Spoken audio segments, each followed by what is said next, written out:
There we go. Hello, everybody. How is everybody doing today? What's going on, Chill? How are you? Get a drink of coffee here. So, it took me a few seconds to try to kind of figure out what our flight was going to be today. But I think what we're going to do is I want to leave this airport right here, and we're going to go fly over one of the largest salt pans on the planet Earth. We'll do some bush-related fun, some stupidity. We'll probably land on the salt pan a couple of times and explore it. And then once we have finished that, we will head over the Andes to this little airport right here and land there. You can see all of the really awesome volcanoes and stuff. This is the Atacama Desert down here. It's a really cool spot. I'm doing all right. You know, things could always be better, but things could be a whole lot worse. So, you know, I'm surviving. All right, give me a second. I am a little bit warm, so I got to pull off my poncho.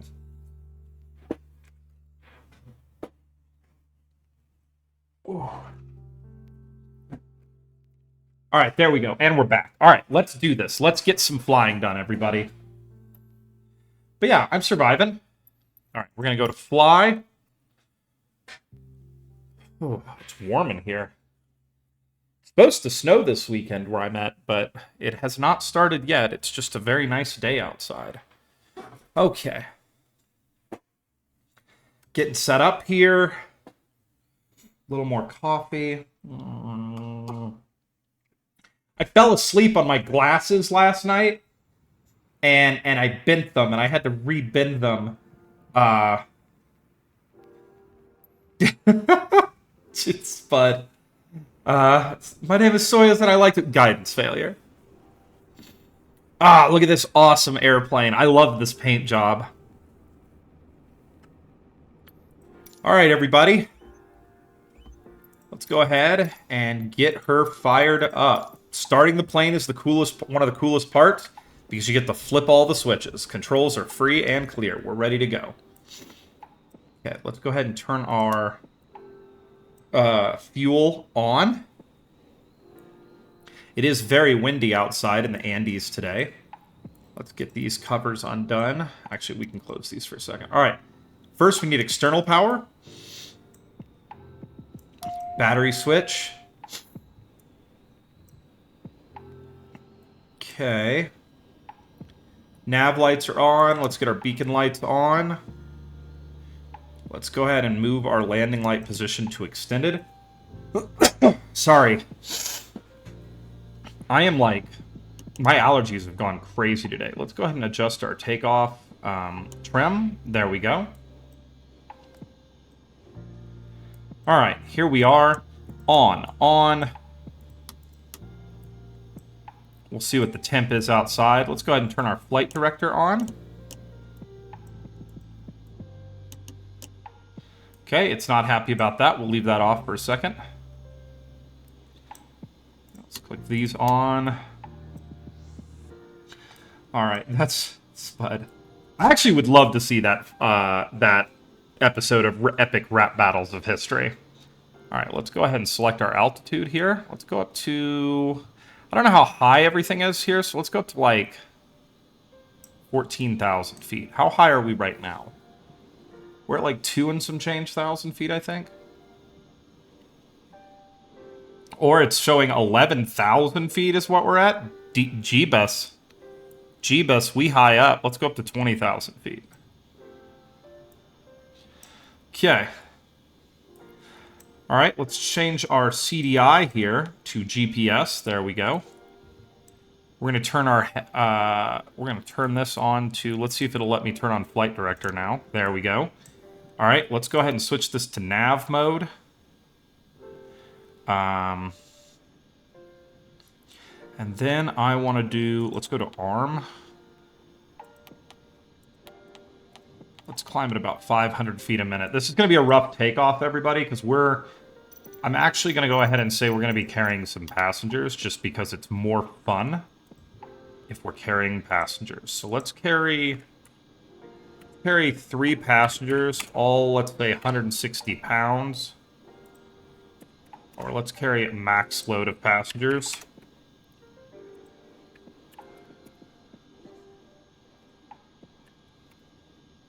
So we'll be rolling heavy here, everybody. Actually, you know what? We're not going to carry that many. We'll carry a bunch of their crap. And let's say they've got maybe 500 pounds of cargo. That'll put us near our max weight at takeoff, which will be fun. Hello, amazing people. Hey, Lazy, how are you? Oh, yeah, the types of... Well, I mean, the Apollo guidance computer for the... There's actually a really good video for that was on the 3rd stage, the guidance ring. A quote digital computer would decide if the rocket was on or off course. If the rocket was off course, it would send instructions to a mechanical computer that would determine how to get back on course and actually actuate the hydraulics, which is hilarious. Okay, we're actually carrying way too much weight, so we're gonna actually kick a couple of these passengers out. Okay. All right.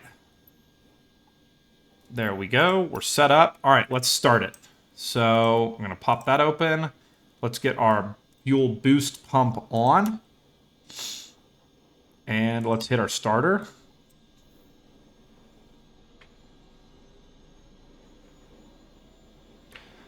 Igniters.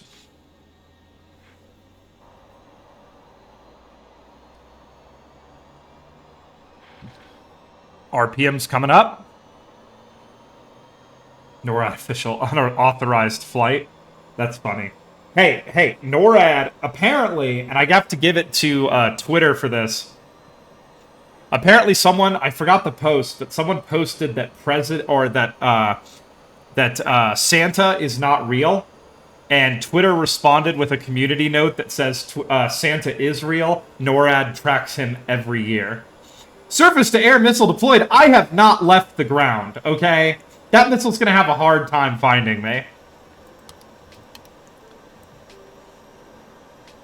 All right. We are running. We're at high idle. Propeller is good. Let's go ahead and plop that propeller into a mode that will actually get us some power. And let's go ahead and authorize this flight so that NORAD doesn't shoot me down, apparently. All right, first let's go ahead and get... let's tune ground. We want to depart to the south. Odyssey, ground, Pilatus, Alpha, Sierra, X-Ray, Golf, Sierra, ready to taxi south departure. Actually, we're departing to the west, but whatever. Hold short of runway 06 using taxiway. Contact tower on 18 or 118.3 when ready. Okay, let's acknowledge our taxi clear. Hold short runway 06 using taxiway, Pilatus, X-Ray, Golf, Sierra. Okay, there is no taxiway. But I'll tell you what we're gonna do. We'll just taxi as far as we can. All right.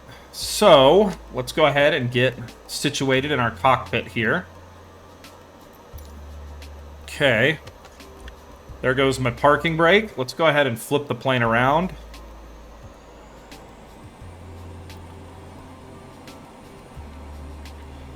Not enough clearance. Flight is grounded. Oh, you have no idea. You can't. This is a bush plane. You can't ground bush planes. Bush planes are freedom. Oh my god, dude. Move out of the way or you're going to get chopped up. Okay. Here we go. All right.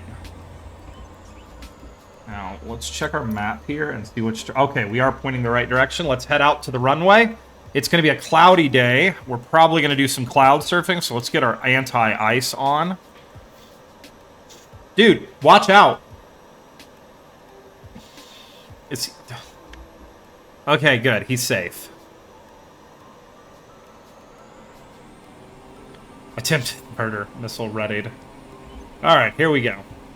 Pardon me, bud.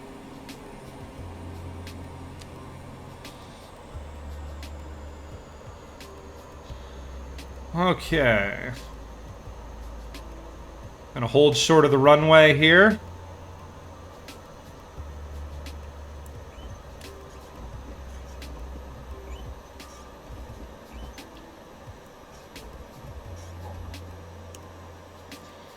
Okay, adjust my trim just a little bit. All right, let's tell ATC we are ready to rock and roll here. Odyssey Tower, Miletus Alpha Sierra X-Ray Golf Sierra ready for departure to the south head runway 06. Miletus Alpha Sierra X-Ray Golf Sierra wind 0. You have to go to Japan. It is your new goal. Okay, we could actually do some flying from between Hawaii and Japan later in the stream. I have the Darkstar available, so it won't take that long. All right, which way did he tell me to take off? Cleared for runway 06. Takeoff runway 06, Miletus X-Ray Golf Sierra. All right, here we go. Now, we're in a bush plane right now, so we don't really need the whole runway. Heck, where we're going, we don't need runways at all.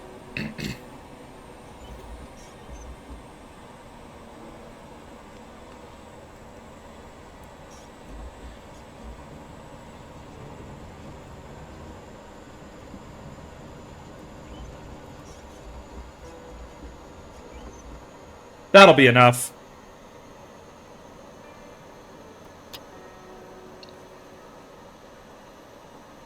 That was not cringe. That is bush flying. All right. Let's go ahead and get our plane configured for takeoff. I'm going to pull the prop back just a little bit because we're at a higher altitude. I'm going to let the plane squat.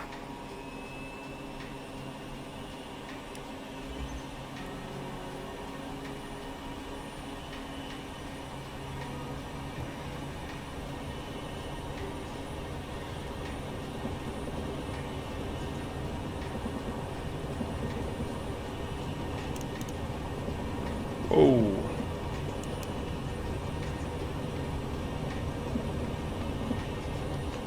And we're up.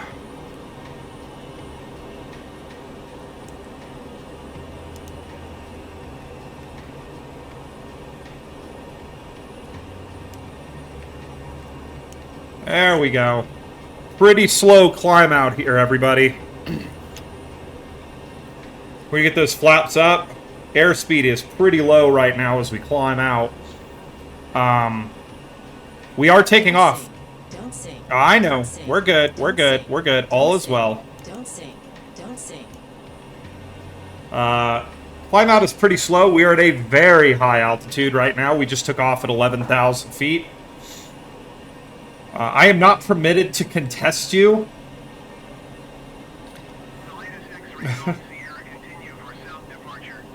Oh, I'm okay with this gimmick account. They're doing their best, Spud. You know, they're having a good time, you know?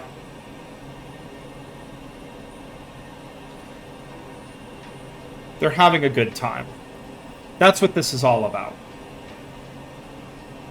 Also, Spud, how have you been? How are things? How are things going? Also, I saw Lazy hopped on. How are you, Lazy? You know, how things been? How you do? Hey, that's great to hear. Doing all right. A-okay. Acknowledge indication. Now, if we're going to be super realistic here, we're going to have to find a hole in these clouds to go above, because this is not a VF or an IFR flight. But I see a hole in the clouds over there, so we'll brush the top of these mountains, and then once we find a nice hole in the clouds that will be like, we'll get up above the clouds for a bit. I'm going to come around and get on our navigation line here. There we go. And yeah, if you're just joining us, we are flying to the largest salt pan in the world. It is, I believe it's in the world. It is high in the Andes, and we're going to do some bush flying shenanigans when we get there. And then when we've completed this flight, I'll probably take the Darkstar out for a spin.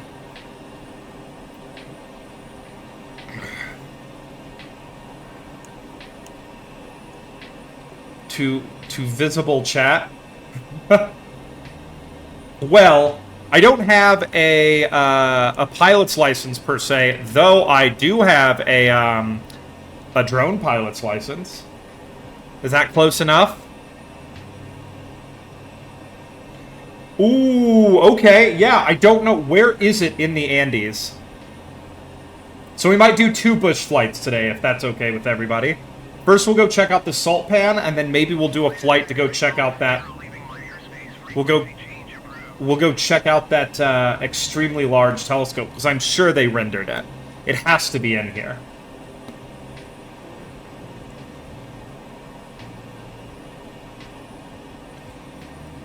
Okay.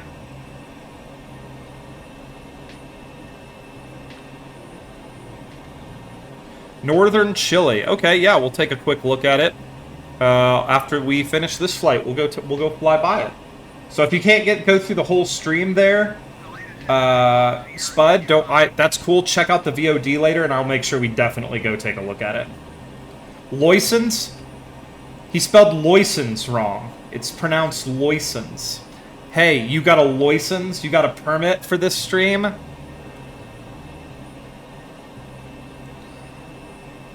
Alright. Alright, we are online. Here we are. And the clouds look to be thinning a bit, but let's go ahead and turn our defrost on as well.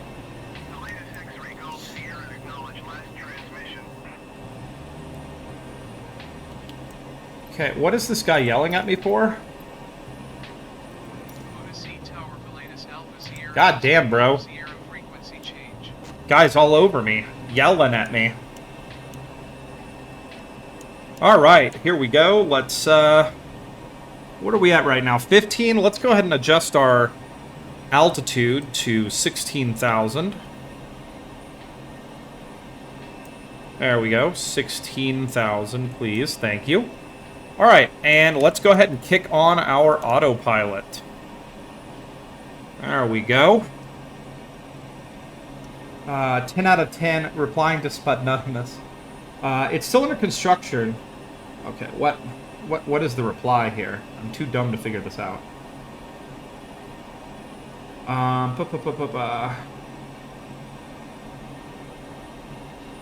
Still under construction, so I'm not sure if it'll be in yet, but if it's not, right next door to slightly larger, very large telescope.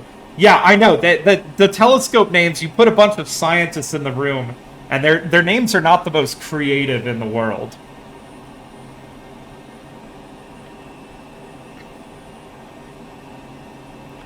Alright, here we go. We're going to level out here at about 16,000. We're going to have to fly through some clouds. So just pretend that we're doing this ILS for a little while. Or IFR. Of course, the clouds aren't that thick, and we're just skirting the bottom of them. Okay. Let's go ahead and bring our... We are flying very fast, probably faster than we need to, so we'll go ahead and bring this down. There we go. That's a more reasonable throttle setting.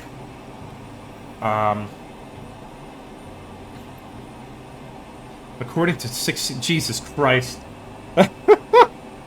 Lazy dev. And after you get your license, you will need to include a safety... My safety policy is that I look out the window good. We're not... See? Look at us up here. We're not going to hit anything, according to the 69.1. You need to chill. Very funny. Very funny, guys. All right. We are puttering along at a good speed here. We do have a bit of a crosswind. Oh, that reminds me. I need to get my wind set up. I forgot to set up my options here. PFD options, wind. There we go. Sweet. Option 2, back. So yeah, we have a bit of a crosswind, 15 miles an hour. But that's okay. I think we'll be okay.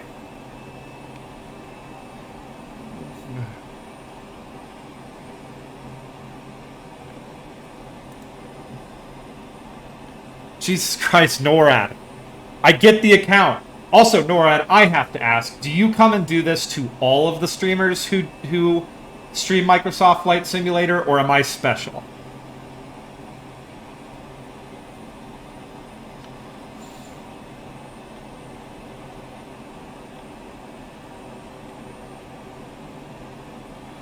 All right.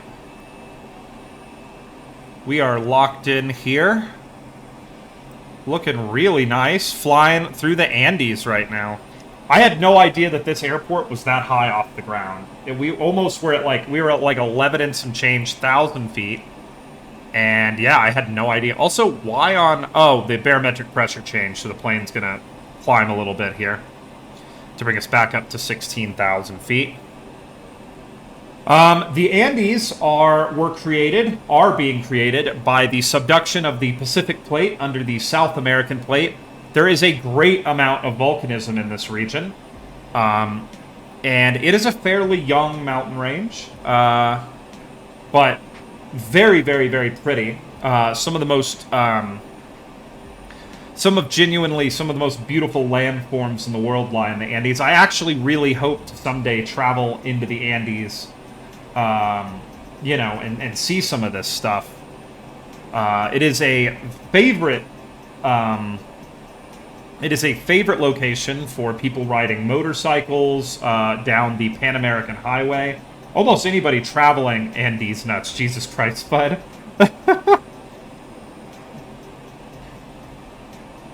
See, NORAD, that's right up there with the fact that birds aren't real. Bud, Andes nuts. But the Andes are one of the more spectacular landforms in the world. Aconcagua, a very, very large mountain, the highest mountain in the world that is not in the Himalayas, is located in the Andes and is a popular attraction for climbers the world over. I believe it is 23,000 feet tall. You can see the barometric pressure keeps increasing right now, so we keep nosing up to meet our 16,000 foot goal. The flight conditions are a bit, difficult today, but I think that'll be okay. Let's go ahead and retract our landing lights. Okay, what is this? Get that on. Okay. What else? Also, we're going very high up right now, so 16,000 feet may not be enough. The Great Plains don't exist. They were made up under the Reagan administration in order to intimidate the Soviets by making us look better. The Rockies and Appalachians are the same mountains. Okay, well, I have some questions about your theory here, Spud. Also, NORAD, the 71.9, he who smelt it, dealt it. Very nice. So, Spud, I have some questions about your conspiracy theory here. I went to college on the Great Plains. So where did I go?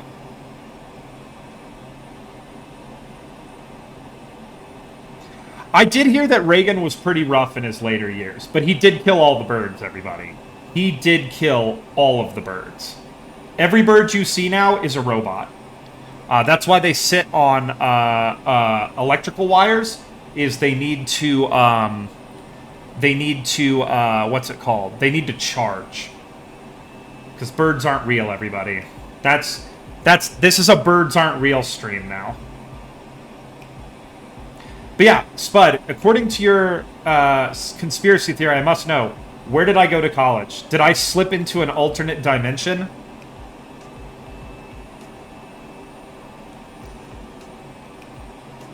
The birds are real, but they're aliens? I don't know. I feel like in pop culture, aliens are always kind of smart, and I have known some exceptionally stupid birds in my day.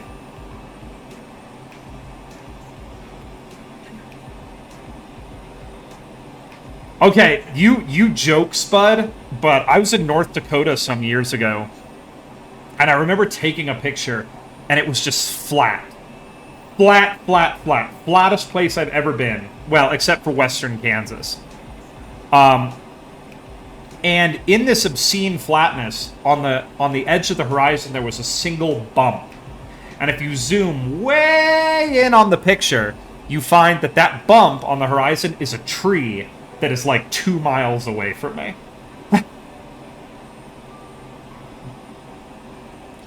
I mean, Kansas is... so that's why pigeons can see behind them. Kansas, western Kansas, eastern Kansas isn't too bad. It's very hilly and there's a lot of woods. But western Kansas is, yeah, western Kansas is properly flat, like beyond what most people can even imagine. Okay, we're going to go ahead and arm this and go up at 200 feet a minute. There we go. We're going to start climbing, everybody, because as you can see, there is a mountain range up here that I would prefer not to hit. So we're going to have to climb a little bit.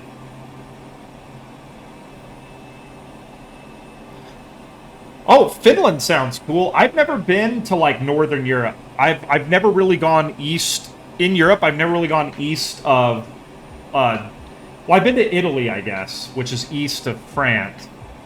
But yeah, I have never been to, like, really most of Germany or anywhere east of that in Europe. I want to go someday. I like to carry on my wayward sons, but... But yeah, I hope to go to, like, Norway, Finland, all those places one of these days. I also really want to go to Iceland, but that's because I like me some geology. The poopy boop is contained in West Germany. I do want to go see all that stuff one of these days. These days, when I do have occasion to travel, I do like to go to East Asia a lot. I go to Japan. I'm a bit of a weeb, you know? Hopefully I'll be able to travel maybe later this year, maybe next year, and get back out to Japan. I haven't gotten to go since the dark times, the COVID times started, and it, you know, it makes me sad. You piss all over the...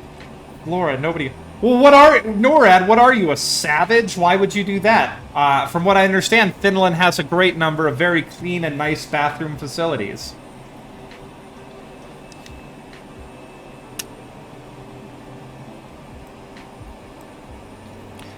When I was actually, speaking of bathrooms, when I was in Africa, actually, all of the bathrooms had squat toilets, and woo! I feel like you're referencing something now. I feel like you're referencing something, and I'm just not getting the reference.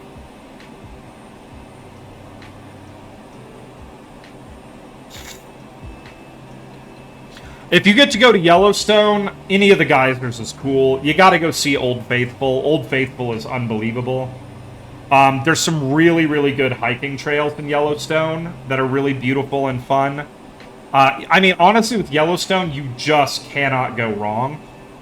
Also, if you manage to get out of the park, there's some beautiful small towns near Yellowstone in, you know, turn a direction, either Wyoming, Idaho, or Montana. And they're just beautiful. It's such a gorgeous area.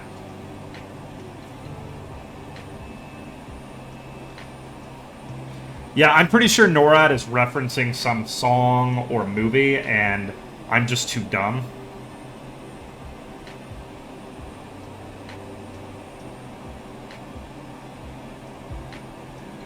Oh, okay. You should do a thing using the Twitch point system. And at the cost of points, let us move a bit of the plane you're controlling into a specific direction just to stabilize you. I will look up how to do that. I'm sure there is a method to do that, and that would be fun.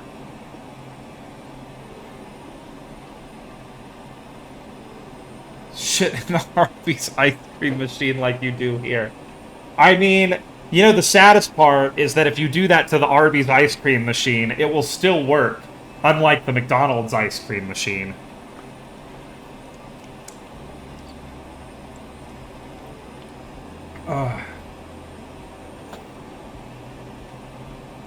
So I used to date a girl who spent a summer studying in Germany in college, and her host family gave her a bicycle to get around on. And she rode the bicycle around drunk so many times and crashed it so much that she ended up buying her host family a new bicycle when she left, because she felt really guilty about crashing their bicycle so often.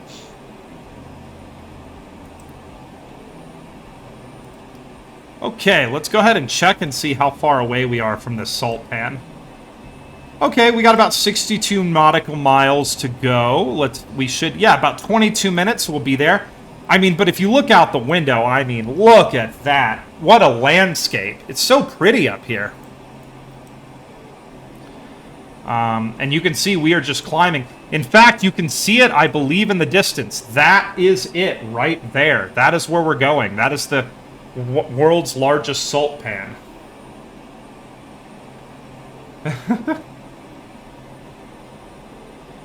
I have weapons to sell. Look, this plane, this is a bush plane. This is not a fast plane.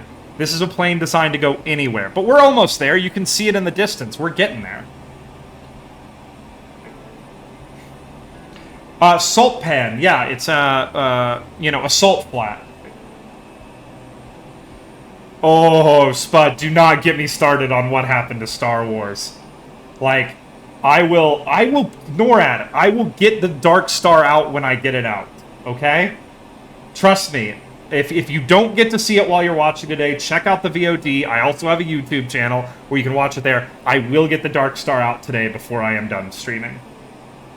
Can when you get it out be now? Unfortunately, no. I really want to go see this place. But also, Spud, yeah, do not get me started on Star Wars, or this entire stream will just be me ranting about what has become of Star Wars. You are speaking to a disciple of the Star Wars right now. My father died when I was pretty young. Like, not to bring the mood down, I'm just going somewhere with this. And my mom, when I was a little kid, worked a whole lot. And I literally tell people regularly that Star Wars basically raised me. I was, like, obsessed when I was little. I had books, comics, Lego sets, action figures, the Micro Machines action fleet. I had, like, 1 million of those, except I never got the B-Wing. And the B-Wing was my favorite fighter. But I did have the B-Wing Lego set, so all was well in the world. Where was I going with this insane story? Oh, yeah. But yeah, what has happened to Star Wars is no bueno. No bueno, truly. I'm a little sad about it because, yeah, I think that a certain company run by an evil mouse who shall not be named didn't really have a plan. They thought they could just slap Star Wars on any old piece of garbage and people would consume it. And, you know, Star Wars fans are a little bit more, what's the word? They're a bit more discerning than that, but also, you know, they're also very salty.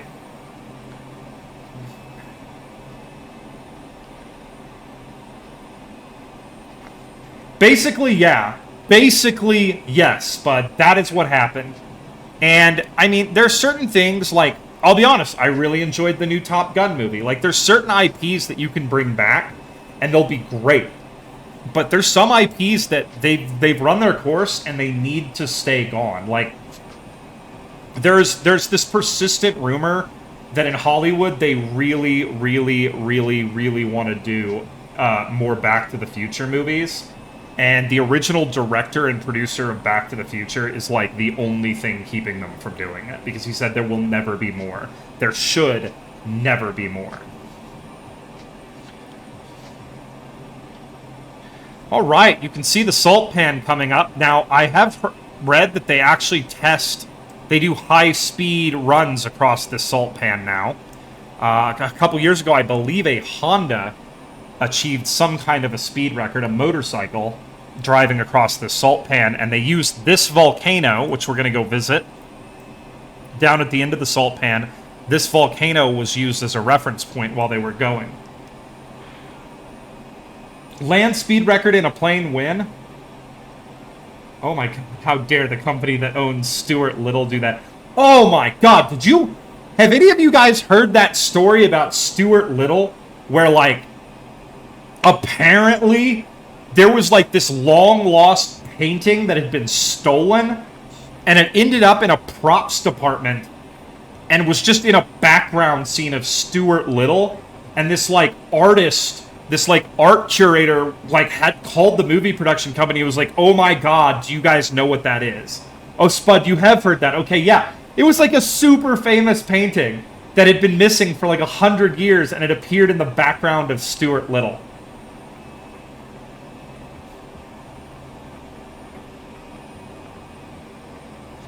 The painting sucked. Well, I don't remember it as actually being like a particularly like breathtaking painting or anything, but it's still so interesting. You know, of course, you know, I'm not an art person. I'm like, I went to like a couple years ago. I got invited to some sort of like modern art showcase, and like I was just like unimpressed by what I saw. But they did have an entire wall full of drawings by like a first grade class, and I found that to be the most interesting part there, of just like what the kids drew and what they were interested in. All the other art, the modern art there, in my opinion, kind of sucked. Yeah, I don't know if I'm an art person, you know. All right, you can see us. We're going to come to the south here, the south side of this pan, and then we'll turn north. And once we turn north, we'll get up to some hijinks in the salt pan, everybody. Our checkpoint's coming up here pretty quickly. We're making really good time. About 15 minutes out from it.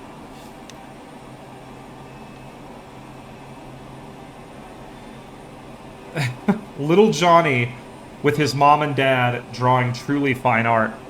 Apparently, I saw this morning. PewDiePie, the YouTuber, has been doing like a year-long art challenge, or like 100-day art challenge, to see, like, practicing art drawing every day to see how good he can get. And one of his most recent pieces, I was like, wow, I can't believe that goofball drew that. So apparently practice makes perfect.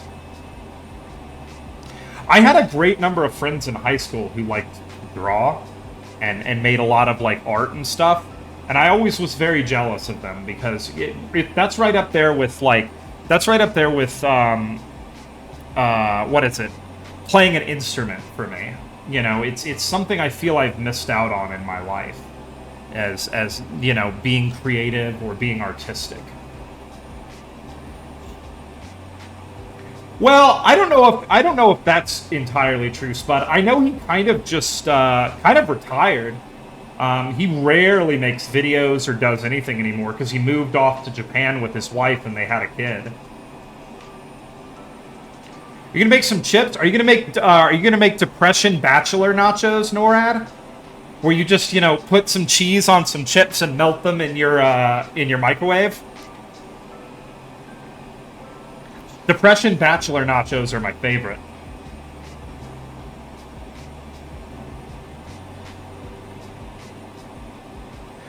I always love the concept of people offering streamers food. Like, I'm gonna make something, do you want some? And it's like, someday one of these people is just gonna show up at a streamer's door and be like, you wanted chips? Here's some chips.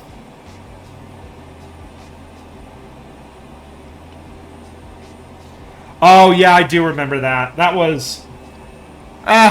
the world was different 5 years ago. People liked cringe humor like that. You know? Like, that 4chan level humor was a big deal a few years ago. Who could do the dumbest thing? But I don't know. I feel like he's mellowed quite a bit. His Minecraft series was pretty fun to enjoy. You know, like I said, I feel like he's mellowed a bit. I think a lot of people who did, like, edgy humor when they were young, like lol edgy, I feel like a lot of those streamers and YouTube personalities have chilled quite a bit as they've gotten older. You know, I think that's part of growing up and becoming more mature. No, just chips, salsa. No, just chips. No salsa or cheese or flavoring. You're eating plain corn chips, you monster? Who does that? 5 years ago was... Oh my god, 5 years ago was 2019. I'm right there with you, Norad. Oh my god. 5 years ago was 29. Oh my god. Uh-huh.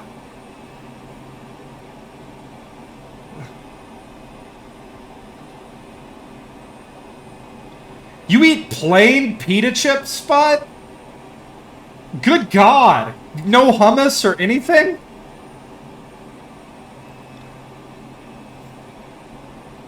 I don't understand. Why? But why?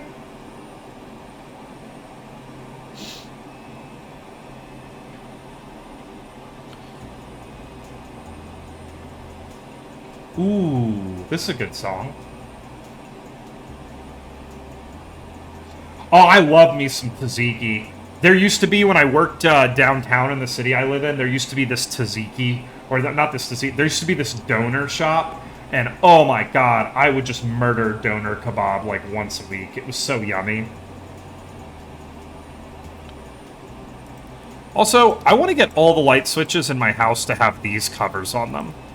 Every single time I flip this up, or single time I turn lights on in my home, I want to feel like I'm arming missiles. No chips? Oh, we missed the chips, everybody. That's another thing, too.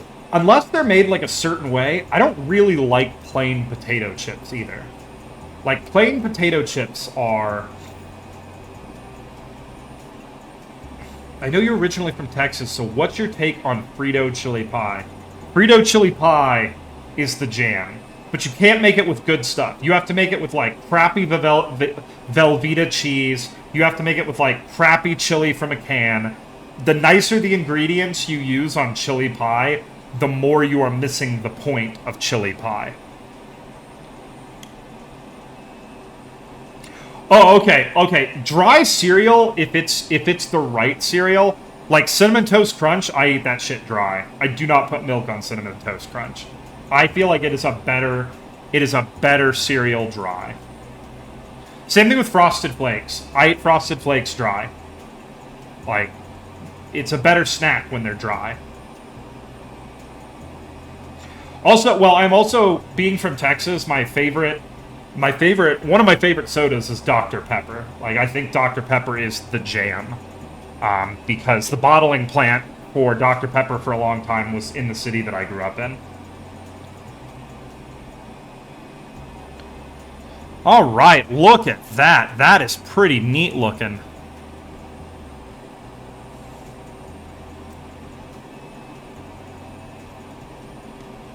Alright, once we're over the salt pan, we'll find ourselves a place to land. Chili Frito pie is the adult version of powdery, sugary cookies and square pizza you would eat when they played a movie in class in elementary school. God damn. Like, when I was in elementary school, like, you realize, like, that pizza was so bad now. But when you were a kid, you do not care. Pizza is pizza. You know? Like, pizza was great when I was a kid.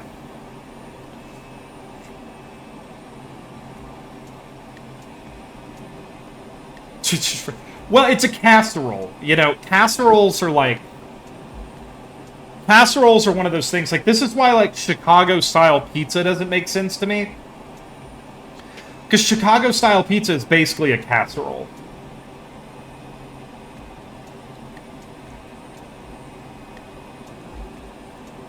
Oh, that's good water. Well, and it's like I said, the thing with Frito pie is you half literal belter food.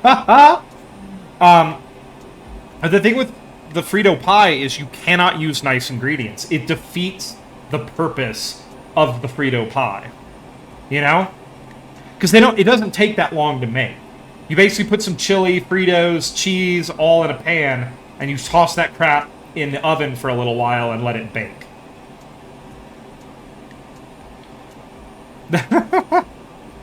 Chicago? Is my accent wrong? Should I say Chicago? Fun fact, actually, I have a fun story about Chicago. So, a good friend of mine is Mormon. And when you're Mormon, you have to go do your mission trip for a couple of years. When you graduate high school, you go and like you're supposed to go like spread the word of God. That's what they believe. So a friend of mine who was Mormon put down when he was time for him to go on his mission trip. He put down all these fantastical places: Japan, Argentina, even Germany, because you get to ask to be sent somewhere. The church sent him none of those places. Instead, they sent him to the south side of Chicago for 2 years to try to spread Mormonism.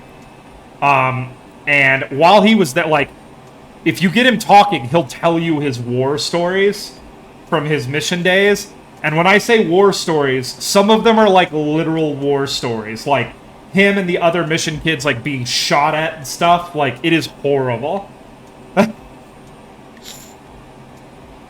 Like, see, I was like, I am not myself a believer in Mormonism, but I must admire my friend's strength of faith. Because when they told him that, he was like, well, guess I'm going to Chicago. And he went there, and he did it, and he got through it, and I do think that that's pretty amazing. Because, I mean, one of the most dangerous neighborhoods in America, and you're walking around on your bicycle with your little suit telling people about God. Wow. Day in Harlem. God, I need to rewatch Die Hard. It's been so long.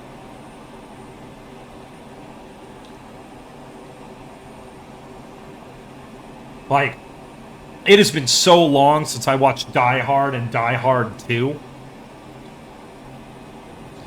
Alright, look at that. That is an alien landscape if I've ever seen one. We're going to play here in a second. I'm just letting us get to our next checkpoint before we start playing.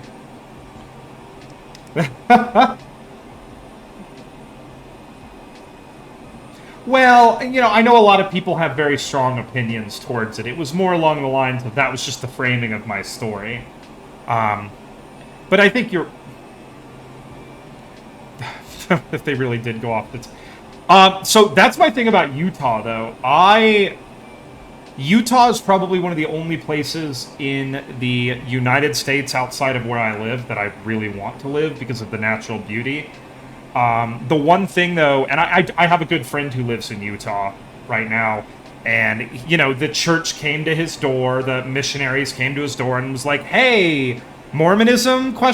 And he basically just said that he invited them over for dinner, and after giving them a nice dinner, politely told them that it's not going to happen, it never will happen, and that he would prefer not to be...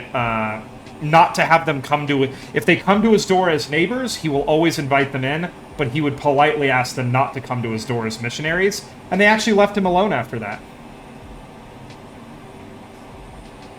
Oh, I don't know where you went then, but like Park City, the Salt Flats, like, I mean, all of southern Utah is just... It's a stark kind of beauty, but there is a lot of beauty in Utah. And, NORAD, you just earned yourself a Utah episode of this stream, where I'm going to fly around Utah and show people how pretty it is. I saw sand, and then 4 hours later, I was... Well, okay, so no state is beautiful all over. I mean, I'm out in Colorado right now, and if you go to eastern Colorado, it just looks like Kansas. It's no state is pretty everywhere, but there is a great amount of natural beauty in Utah. All right, let's go ahead and check our nav status here real quick. All right, we're about 2 minutes before 2 minutes from turning north now. Once we turn north, we'll disengage the autopilot and go play a bit. How can you not emote while... Okay, sorry, I peeked my mic out of shock there. Sorry, everybody. How can you not emote while seeing the Grand Canyon? I don't understand this. Like, it's the Grand Canyon. Ron Swanson, the most manly fictional man ever, said that it was okay to cry as a man, if you were looking at the Grand Canyon. Everybody loves the Grand Canyon. Oh, you cried a lot? Okay, I actually am very afraid of heights as well. And when I was at the Grand Canyon, a couple of my friends went and sat with their legs dangling over the edge. And I was like, this is a once-in-a-lifetime opportunity. I should probably do that too. So I, like, lied down on the ground and, like, scooted on my butt up to the edge, put my legs over for, like, a minute or, like, 30 seconds, and then lied back down on the ground and scooted away from the edge because I was so afraid. Like I was terrified of it.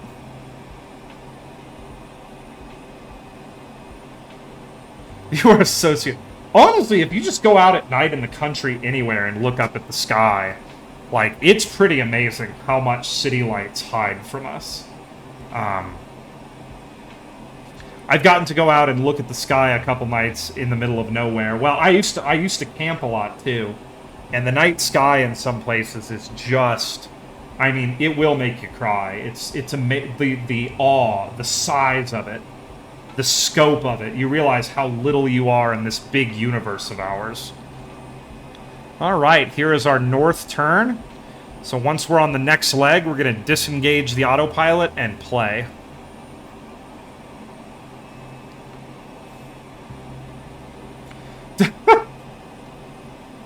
I've never been to the Grand Canyon, but I camped at Palo Duro several times when I was in Boy Scouts. It's so fucking pretty. I got to see the... I have never seen the Hoover Dam. I've always been interested, but I have never gotten to see it. And I know they're real big on firearms out there. Well, and that's my thing. I just get... Yeah, currently, in my current career, my current job... which is not my favorite job I've ever had, but, you know, sometimes you got to just stack paper.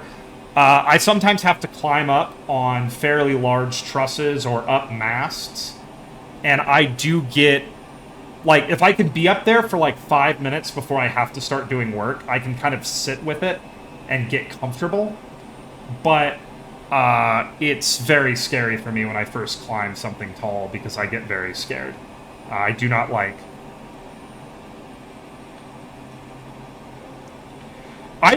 when I was in LA, the pollution was so bad that day that I couldn't see the Hollywood sign. I don't want to offend anybody or make anybody feel bad, but me and Los Angeles as a city just do not get on. I have been to Los Angeles 3 times in my life, and I have never had a good time there. All right, everybody, here we go. Let's do a quick landing on this salt pan, and then we'll go explore the edges of it a bit. All right, autopilot is off. I'm going to go ahead and throttle down, and we're going to go into beta flight mode.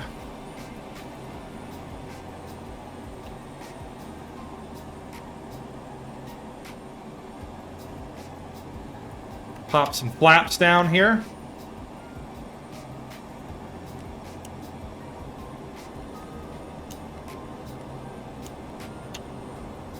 Pop another bit of flaps down. It's actually a little too fast for my flaps. Hold tight. Let's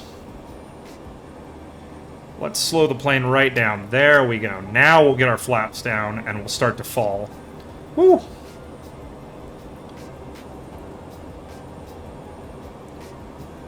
See, yeah, San Francisco at least has what you refer to as the big bridge. But,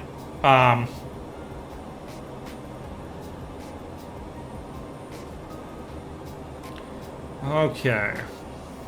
Let's go ahead and pop our landing lights, extend our landing lights and click those on. Wow, yeah, and LA just was not for me. It's just not my vibe. I love San Diego, though. I really enjoyed San Diego as a town. Yeah, San Diego was very nice.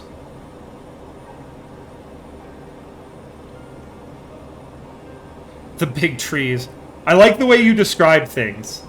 Big bridge, big trees.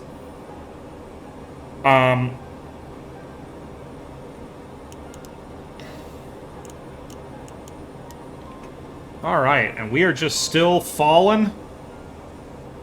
I'm just letting the plane descend at a fairly steep angle here. It's going to be a little hard to land here because it's going to be... I feel like judging distance is going to be a bit difficult. We'll see. It's so featureless. Everyone talks about LA and San Francisco these days because of their sheer size. But if you want... Oh, I have heard St. Louis is a rough... I have heard St. Louis is a rough town. And I recently heard from some people who lived there for a while that Memphis can be a pretty rough place, too.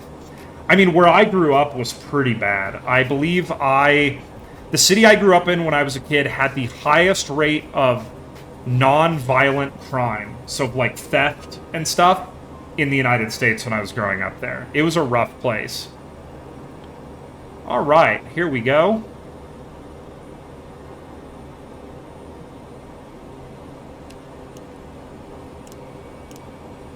Okay, we're just going to gently pull up here. What are these things on the ground over here? Let's go see these.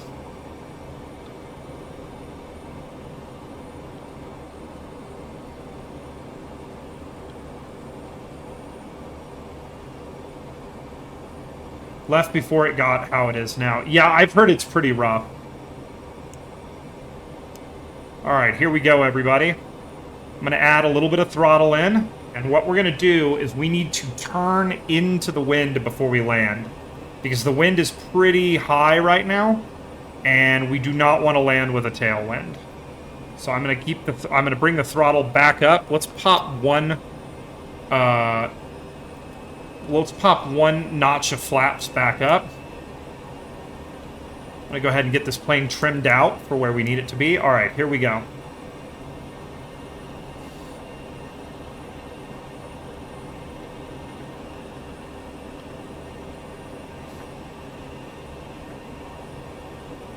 Okay, so I take it then that you are not from the United States.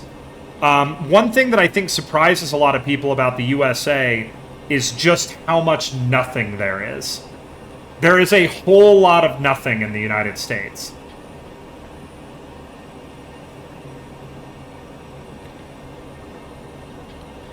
Alright. Now we're trying real carefully not to stall the plane here. We still have pretty good airspeed.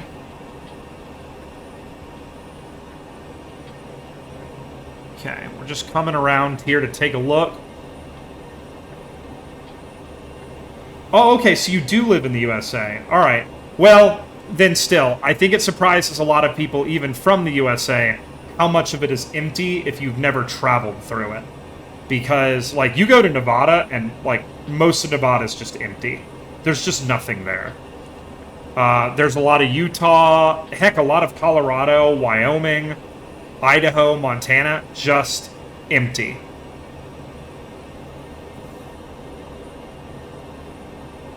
Texas, it took 13 hours from my small hometown to El Paso.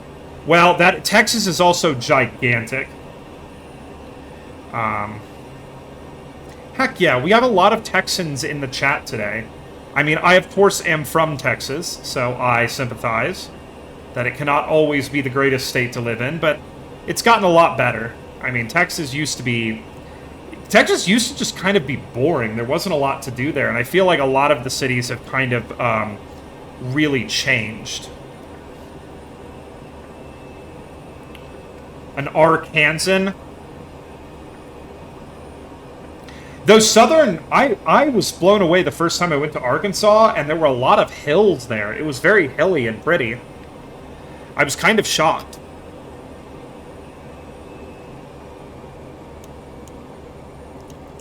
Alright, let's go ahead and land. I think we don't really have to worry about a place to land, because, you know, everything here is going to be pretty flat, I hope. 500. Okay, there's 500 feet from the radar altimeter. And I think, yeah, this is going to be my biggest problem here, is actually judging where we are in relation to the ground and not flaring too early or too late. Here we go.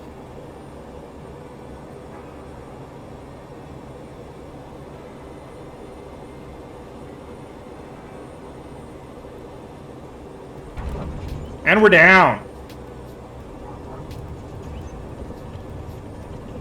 Come on, baby, set down. There we go. Throttling. Brakes are on.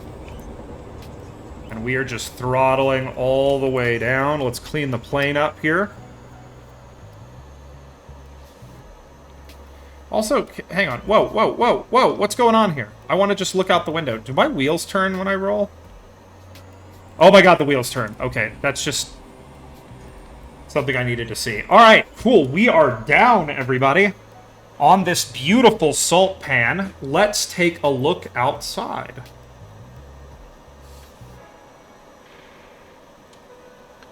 Okay, let's take a look outside. Showcase. Okay. Whoop. I don't know why we're rolled. There we are. It's a little loud. Sorry about that. But here we go, everybody.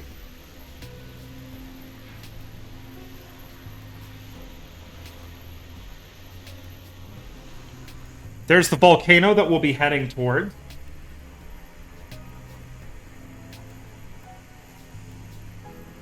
We know a bit about ocean crust from magnetics. So it's because, you know, the poles change every couple million years, so we can track how long ocean crust has been a thing, or how long it's been at, I would say, the sea floor, the surface, by how far or how many magnetic changes it shows. Paleomagnetism is actually a really interesting science, but there we go, everybody.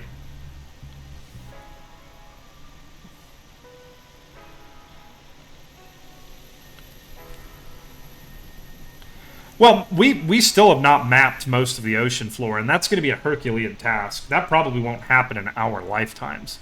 I mean, most of the weirdest things we found on the ocean floor, we found because of oil exploration. But yeah, there we go, everybody. What a pretty landing. All right. Sweet. All right. Let me put my drone control back here, which I'm using an Xbox controller to control the drone camera. All right. I think we need to take off and head back to our location. So let's go ahead and configure this plane for takeoff. So we'll put down 1 notch of flaps. Well, the other thing too is, like, especially in the Gulf of Mexico, we do know a lot about ocean life there, especially deep sea ocean life, due to oil exploration. So the brine lakes and stuff that are down there, we found because, you know, they were basically towing sonar arrays, and we started to see weird anomalies on them from for blah blah blah. Can't make words for oil exploration. Also, are we seriously only at 12,000 feet? Let's bring this down then. We're in bush plane. We need to go low and slow. All right, here we go, everybody. We have flaps down a notch. Let's get our parking brake off. Let's go ahead and throttle up.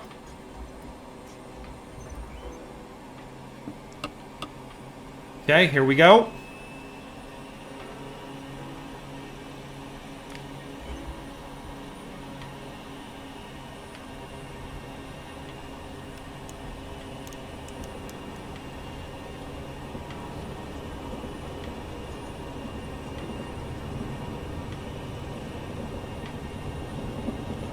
Whoa.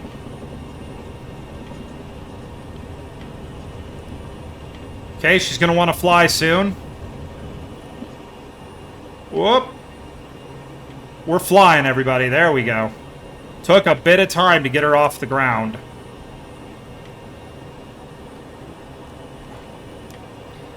Climbing out at a very, very high altitude here. Okay, Mars sample return is Europa Clipper.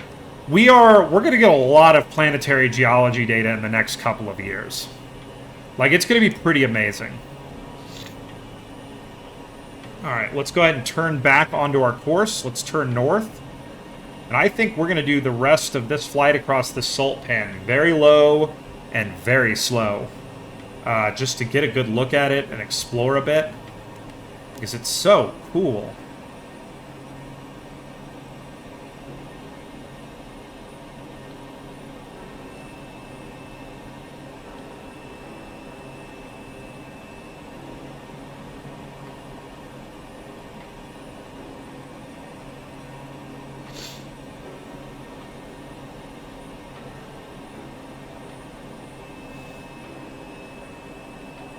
Okay, we're going to get turned around here. And we'll go ahead and trim this sucker out for level flight.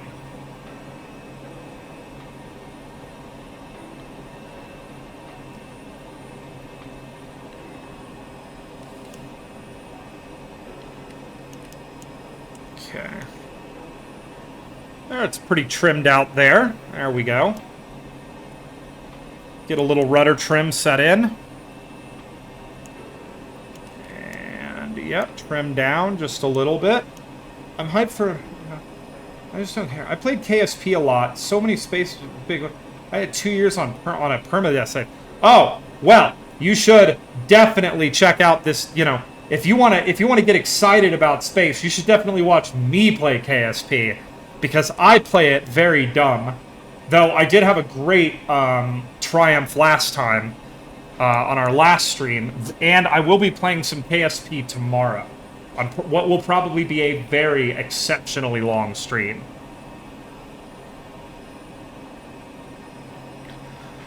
I mean, that's going to be the big thing with Artemis, is if we can actually get... Well, and we need to put more geologists on the moon. Only one geologist ever went to the moon. And putting your nose against rocks is a really good way to learn about them. Oh, you've been following since December. You know. Oh, okay. I'm sorry. I may have not have seen you then, or at least remember your lovely, lovely meme account here. But thank you for the follow then. And you should definitely check out tomorrow's stream, because we're going to put Kerbals on Eve for the first time tomorrow. I already have the rover down there. That was quite the experience, getting the rover down there. And yeah, we're gonna do what will probably end up being Eve Mega Stream Part 2 tomorrow.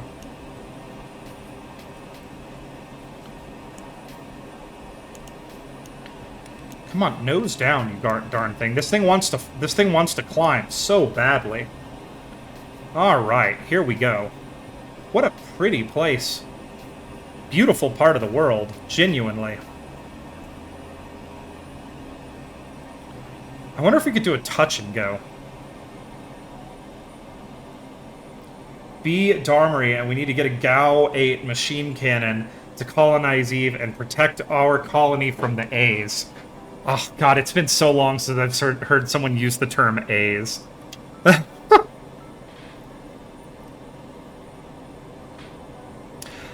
See, aliens are like one of those things that I just so desperately want to believe in. You know? Like, aliens are one of those things that it's like, I want to believe so badly that UFOs are actually aliens. And I just can't quite get over the hurdle for it, you know?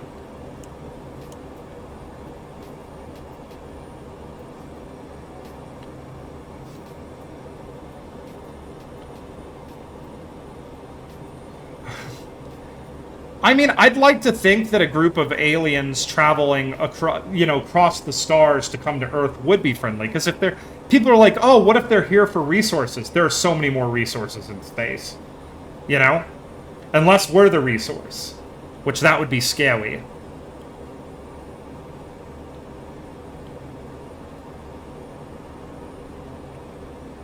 Hang on, NORAD. I will allow that in just a second. I just need to get to a stopping point here. Boop.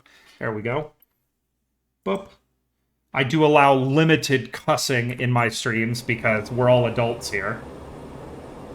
And if they are friendly, we won't make them friendly to us. We're gonna fuck them. I mean, I do worry about that. Like, aliens landing on the White House lawn and we're like, nope, restricted area, death, you know? I hope that the aliens that travel tens of thousands of light years to come visit us will be smart enough to realize that landing on the White House lawn is probably not the way to make a good first impression.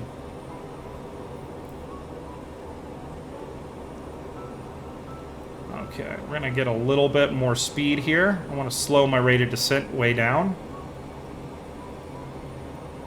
I don't know if we would. Well, I mean, if you believe the conspiracy theories, and I heard a really good one recently, which was that we've been in a war at the edge of the solar system in the Kuiper Belt for like 20 years, and we're using secret military technology taken from UFOs to build military vehicles.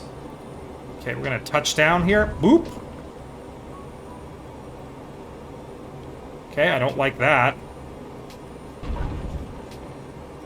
Stop bouncing, damn it.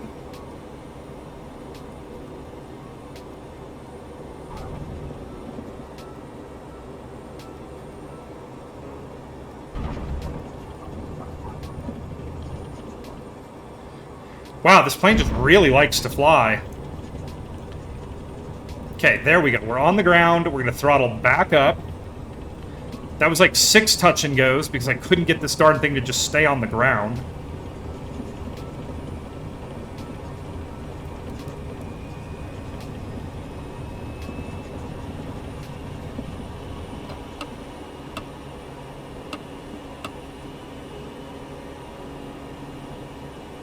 There we go. I personally will win any space war. That is a high opinion of oneself to have. That the space war will be yours to win.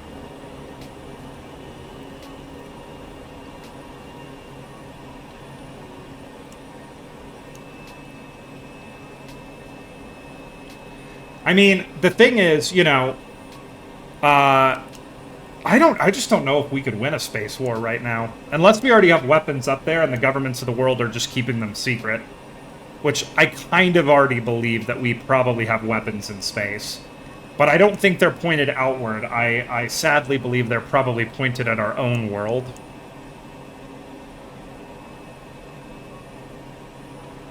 Okay, there we go. Alright, we're going to keep heading towards this mountain here.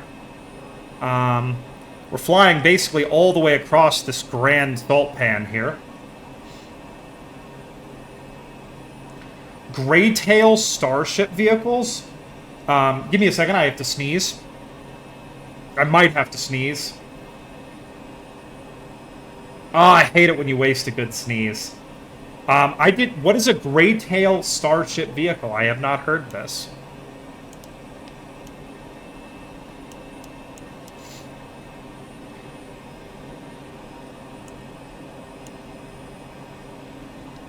Well, okay, NORAD. I think the issue is that the targeting systems in most ICBMs are designed to hit things on the Earth.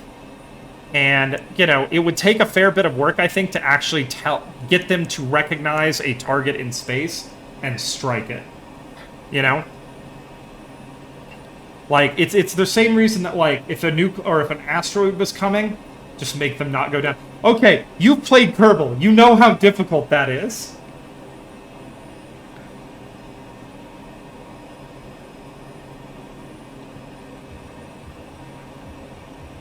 Okay. This would be a fun place to do a gliding stream, too. The problem is there's just not any airports near here that I could I could get towed up from.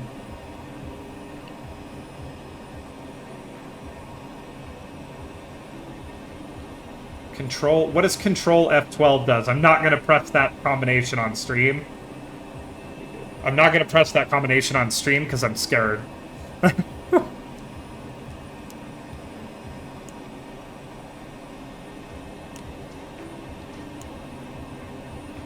Oh, the cheating menu. I become God with it. See, I am just so smirk. I'm just so smirk that I'm amazing at Kerbal no matter what. Of course, those who watch these streams know that's not true. Oh, so they want some military starships, is what you're saying.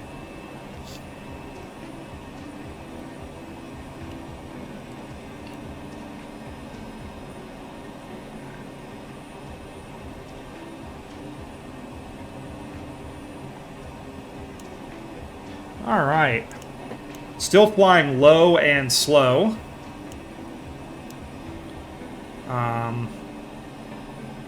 Well, not really that slow anymore. We have a tailwind, so we are really picking up speed.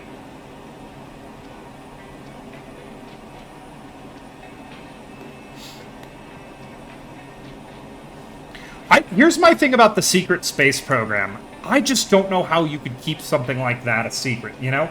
Rocket launches are pretty big events, you know? Like, you know, how do you launch enough materials to make a space battleship and keep it a secret? You know? Like, don't get me wrong, I love the conspiracy theory. I just don't know if it's, like, that realistic.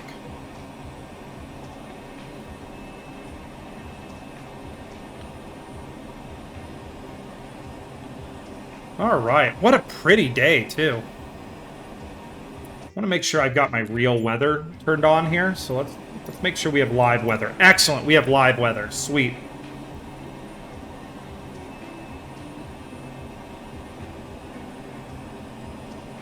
Well, it's not just that people are stupid, it's like someone would take the book deal, you know? Someone will take the book deal. It's just the way it is.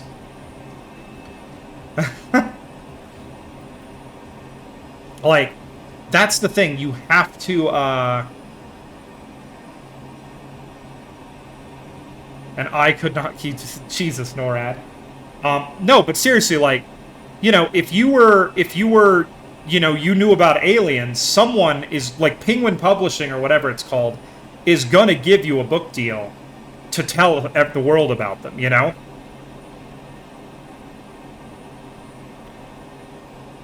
Alright, we're going to go ahead and make a gentle turn to the left here. Still at pretty high altitude right now, so trying to keep the wings somewhat level.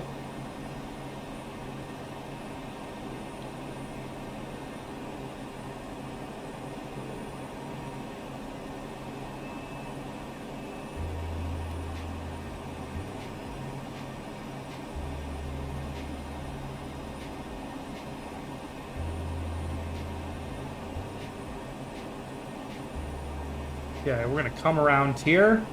Beautiful.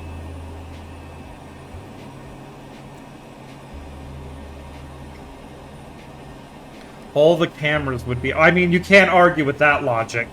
All the cameras would be asleep. Okay. We are just coming about very gently here.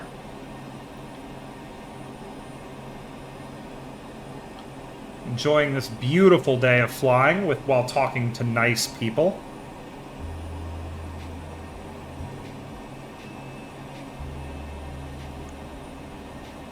Alright, there's some mountains out at the distance we're probably going to have to climb over eventually.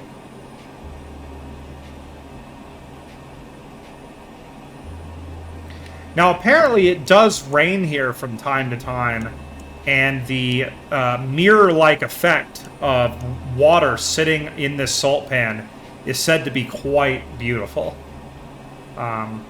Early explorers apparently equated it with what heaven might look like.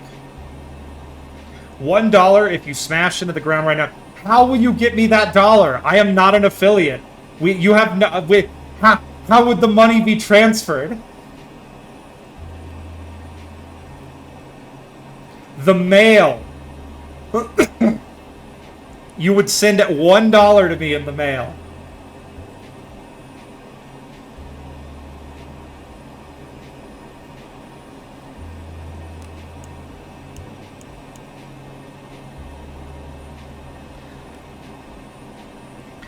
Well, you're much more likely to see something insane happen when I do take the Darkstar up, because I usually have to reset up the afterburners, and I almost always forget with the Darkstar to get because the Darkstar will not get off the ground without its afterburners. I have like 8 that... Do you collect stamps? What is that? A phalaterist is a stamp collector? Is that right? Because a lepidopterist is a butterfly collector. Um, what is bad rats?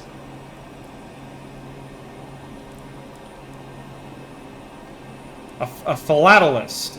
Yeah, there we go. It's a stamp collector. The worst game. What's so bad about it?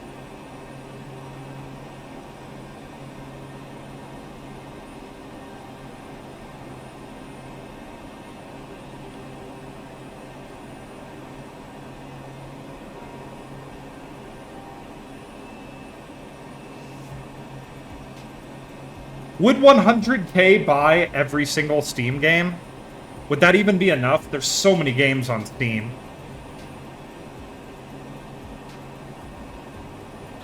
I mean, the game I've been playing off-stream the most right now is probably The Witcher, Witcher 3. I would play games like that on stream, but there's booba, and Twitch does not like booba. Really? There's only 98K worth of Steam games. That's fast. I don't know how you'd store them all, though. That's got to be petabytes of data. Because if you buy them all, you have to download them all. I feel like that's just the way.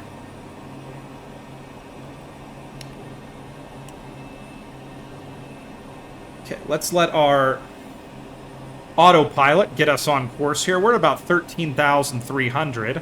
So let's go ahead and bring our vertical speed down. There we go. Let's come on back down to our set altitude. Back when Steam actually had a curated catalog early on, most Steam games had, like, an assurance of quality on them. But Bad Rats was just a terrible mobile game that inexplicably slipped through for some reason, and it became a meme to buy it for people as a gift. Oh, that's so funny. Well, my Steam name is the same as this, as my Twitch name, so all of you probably already know who I am on Steam.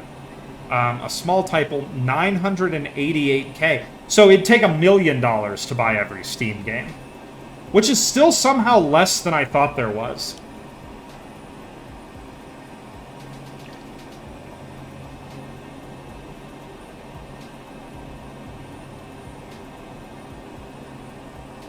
Wow, what a pretty day. All right, we have a bit of a push here to get to our final checkpoint. We are 23 minutes out from the airport that we will terminate this flight at. And then we will go take a look at the very large telescope. And then we're gonna power up the Darkstar. And since we're in South America, I was gonna say we could fly to Japan, though we won't see very much. And if we want to go fly around Japan, we could do that on another stream and have much more fun there by seeing, like, the sunrise over Mount Fuji or something. I could actually regale you all with the tale of me climbing Mount Fuji several years ago. But I will say that... but I was also going to suggest that perhaps we fly the length of South America in the Darkstar. What does everybody think? Okay, hey Spud, thank you so much for dropping by again. I will catch up with you very, very soon. And like I said, I will do a flyby of the very large telescope after this flight, so definitely check it out on the VOD. North-south, I'm thinking. North-south, the entire length of South America. It would take the Darkstar like less than an hour. Because, you know, hypersonic. But yeah, we're only about 23 minutes out from our next stop, or from our landing here. You can zoom out and see it. So that's our SCKP is going to be our airport. Actually, what we can do, nearest airport list, SCKP. Let's go ahead and tune their traffic. What runway? We have 9 coming across. So we have a...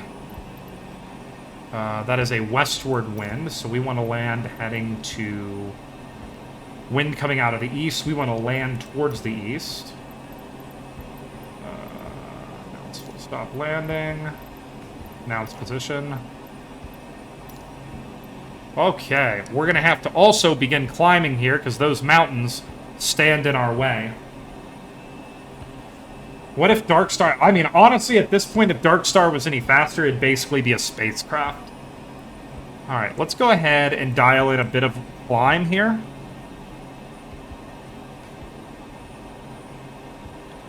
Let's climb up to 15,000 feet. There we go. And we'll start climbing at about 200 feet a minute right now. And that will hopefully get us high enough to clear these mountains, because these mountains are very tall. I mean, we are, you know, ground level here is like 12,000 feet. We are very high up, actually. Let's go ahead and bring... Let's bring this altitude up to 16,000. So let's go to 17,000, just to be sure. Let's bring our vertical speed up to 300 feet a minute. Hopefully we'll be able to maintain a good airspeed while climbing like that. But yeah, the Darkstar is fascinating because, you know, Son of Blackbird, the SR-72, has been talked about for years, and any sort of hypersonic research aircraft like that. And the Darkstar, Skunkworks worked with Top Gun Maverick on the concept of the Darkstar, and it looks very curiously similar to some of their concept drawings for a very high-altitude reconnaissance drone. Very similar. It is unfortunate, of course, but any sort of Son of Blackbird that ever exists will definitely have a... will definitely be a drone. You know, it will definitely be a drone. Which is pretty interesting.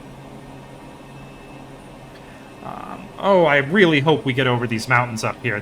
They're very tall. Alright, we're going to start going up at... We're going to go ahead and go up to 20,000 feet to ensure that we clear these mountains.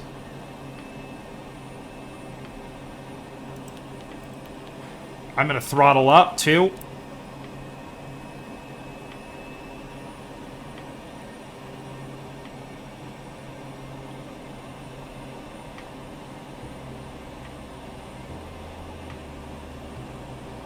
Alright, here we go.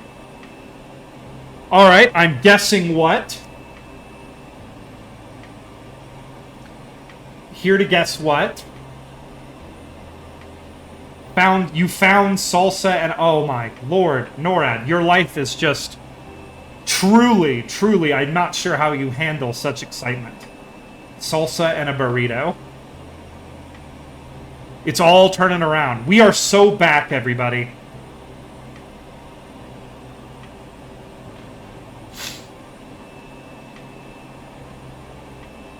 Alright, let's go ahead and take a look at our... Let's go ahead and bring our oil cooler open a bit more. I want to bring our oil temps down, though I think we're pretty good. Salsa expired 2 years ago, but it's never been opened. Oh, wow, that's a toughie. Because, I mean, salsa really...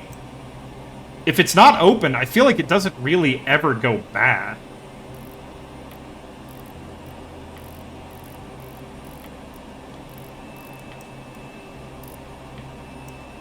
Like, I feel like salsa never really, truly goes bad. Okay.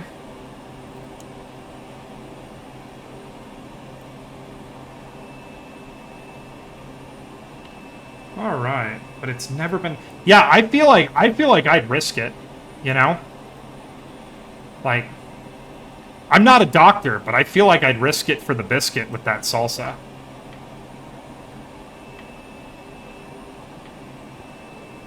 Man, okay, these might be very tall mountains, and I'm becoming increasingly concerned that we may not actually be able to clear them.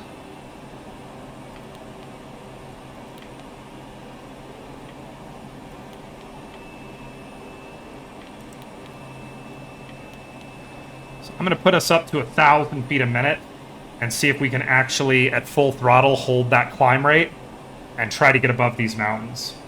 I mean, the big problem is we're just so high.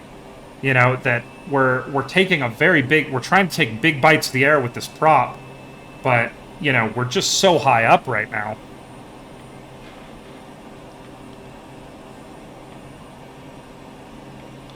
Airspeed is dropping substantially right now. It does not look like the plane can, at this altitude, do 1,000 feet a minute climb, but it looks like 900 feet may be available to us. So we're going to climb at 900 feet a minute here and see if we can get ourselves up over these mountains. But yeah, I'm not a doctor, but I might risk it on that one. It's salsa. It's like peanut butter. Peanut butter, like, doesn't really go bad that much. It'll separate into, like, the oil and the peanut paste, but if you just mix it back up, it's fine.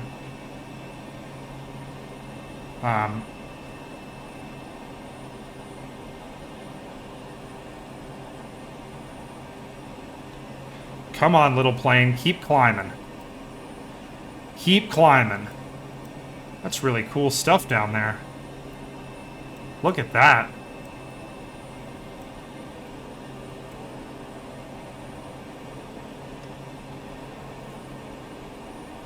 But yeah, we are very high up, everybody. You can see our angle of attack is pretty large right now. As we, you know, really struggle to gain altitude at this gain more altitude at this altitude. I don't know why I like to go to high altitude places in planes, you know. It's not really the most smart thing to do. But I really, you know, like seeing pretty stuff, and a lot of the pretty stuff that I like is at high altitude. Well, you can simulate that in Microsoft Flight Simulator. I have done it a great number of times. I actually once had this, like, I got in, like, an economics class that I took in high school. I actually got in a bit of trouble because we had to come up with a business idea. So my business idea is I was going to buy like 1,000 acres of land in the middle of nowhere and make like a fake city, or just buy like an old ghost town that had been abandoned and make a fake city. And in that fake city, I would let people drink and drive so that they would know what it felt like. They could pay to come there and drink and drive. And I got in trouble for it because my teacher did not think that the idea was as funny as I thought it was. You're going to do the most realistic simulation ever, huh?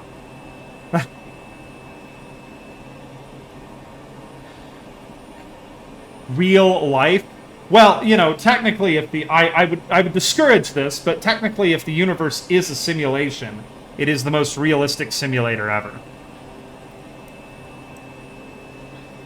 You see the salt, another part of the salt pan over there, and you can see right here the salt kind of spilling from atop these mountains into the salt pan. That's pretty neat.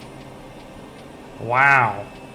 What a pretty place. I've always wanted to fly up here, and I've never gotten to in this game, because I just didn't have the time. So I'm happy that everyone got to share this with me. Officer, if the universe is a simulation, I did nothing wrong. That's right. That's right. You didn't kill anybody, NORAD. They just went to the respawn screen.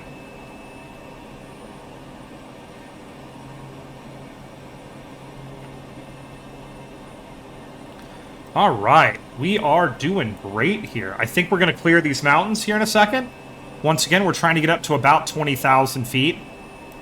Once we're at 20,000, you can see our airspeed is dropping very low. But once we are at 20,000 feet, we will begin we'll level off there, and we're about 15 minutes outside of our destination airport. So we're getting very close.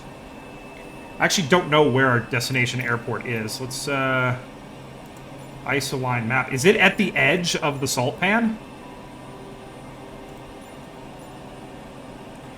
Alright, I think it's just over these hills up here. Hang on.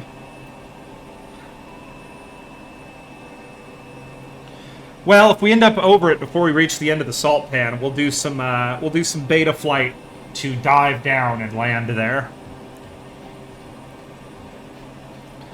Wow, super pretty area of the world. This has been so much fun. I'm really happy that we got to hang out in South America today. Now, there's currently a storm on the south part of South America, the southern tip. down near Antarctica. So the question will be, do we want to take the Darkstar off in a storm or land in a storm? That's a question for later in the stream today, everybody.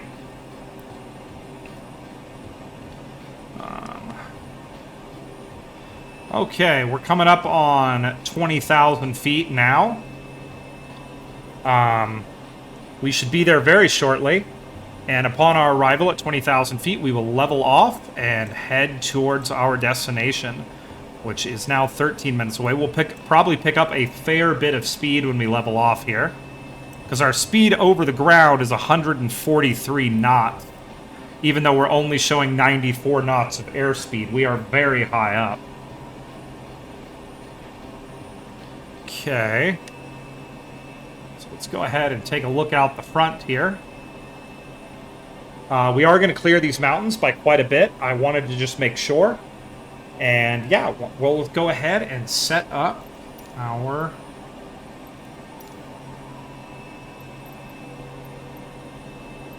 Sierra Charlie Kilo Papa traffic Miletus Alpha Sierra X-Ray Golf Sierra trade 2 miles northeast flight level 200 inbound to land runway 17.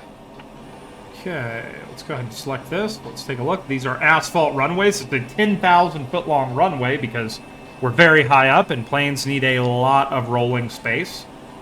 What is the elevation? 12,468 feet is the altitude we are landing at, everybody. So we are gonna be... This is gonna be a heck of a landing. We are very high, so we're gonna have to come in pretty quick.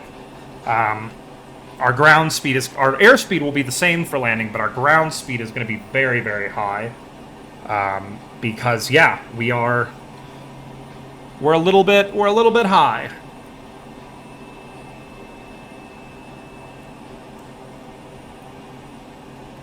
Okay. I feel like we probably don't need our de-ice on right now. We're not really flying through any clouds now that we got out of those clouds to the east. Out here, it's a nice, clear, and beautiful day. Just a gorgeous landscape. Really pretty. I think I'd like to go here IRL someday. I think that would be beautiful. But yeah. How could you do anything wrong if the universe is a simulation? You know, that is the question. Okay, my concern is I haven't seen the airport yet. It might be over that range right there. How many miles do we have?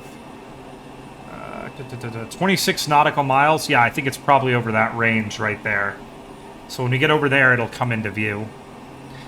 But we're leveled out now. We are cruising along at a pretty nice and fast airspeed. I'm actually going to bring our airspeed down just a little bit to conserve a bit of fuel. And once we've landed, we will go find the Very Large Telescope, the VLT.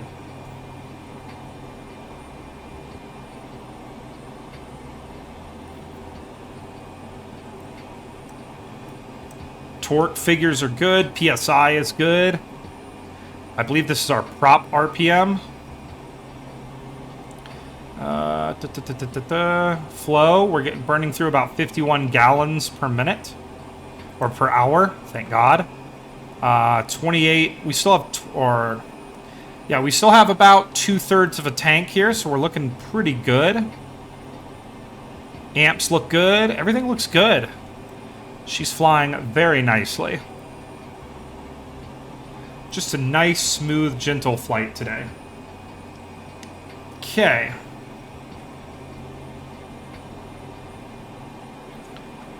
Puttering along, flying. Got some nice music in the background, too. Just a lovely day to fly in South America. Let's go ahead and check our VFR map. I'm going to land on runway 17. I want to go ahead and take a look. Let's go to here. PFT option... Wind, can we do option 3?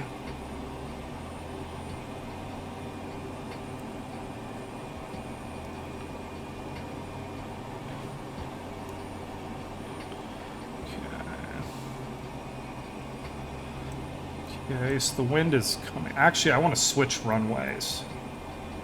I think the wind is actually coming... Is the wind coming from the south?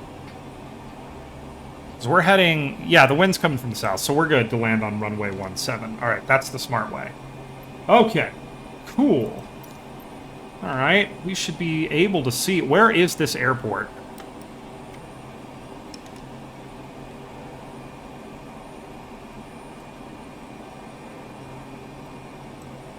Let's head to check our VFR map.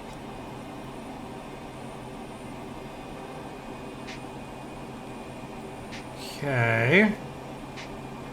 And we're getting kind of close here. And I still don't see an airport anywhere, which is concerning to me. Okay. We are 6 minutes out from this airport, and I do not see it. 17 nautical miles. Huh. All right, well, I'll tell you what we're going to do here. Let's go ahead and drop our altitude a little bit. We know the airport's at 12,000 feet. So let's go ahead and drop our speed. We're going to arm our vertical speed and come down at about 500 feet a minute. We're just going to start falling, everybody.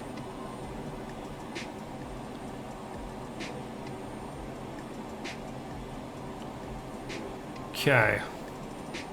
All right. I'm going to bring our throttle down a bit.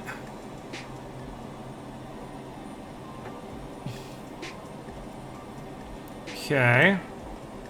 And let's go ahead and make it more fun by going into full beta flight mode.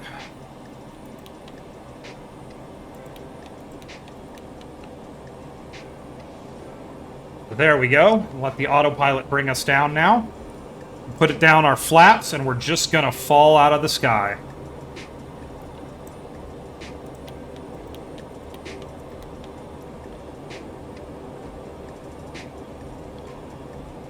Okay.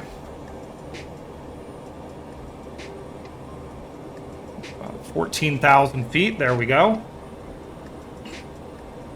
And we're maintaining our speed. So we are successfully set up in beta mode. So now we're just going to fall.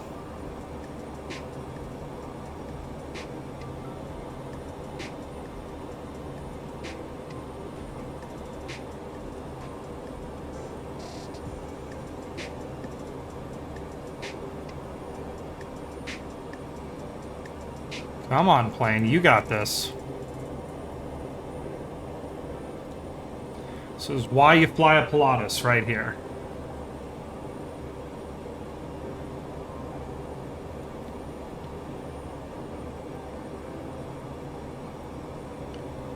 Yeah, I got no eyes on this airport right now. It's supposed to be perhaps down in the salt pan somewhere.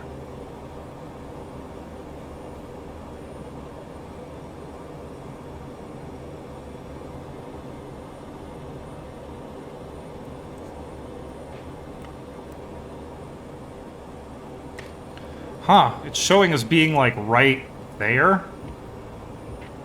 But there is no airport there.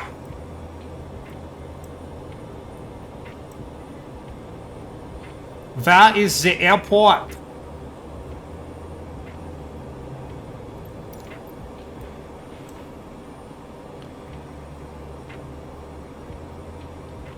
Okay, we're 10 nautical miles out from it. We should be able to see this sucker.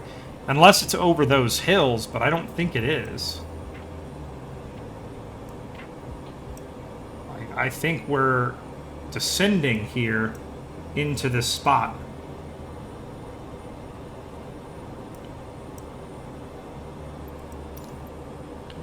Well, we'll see. We're going to be there pretty soon no matter what.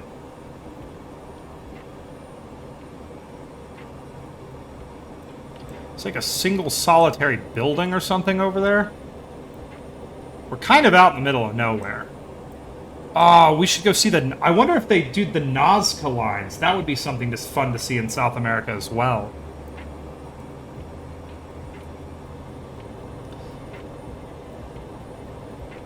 Ugh. Ugh, Microsoft, I say. I have good internet, Microsoft. I am streaming. My internet connection is fine. All right, here we go. We are set up for 14,000 feet.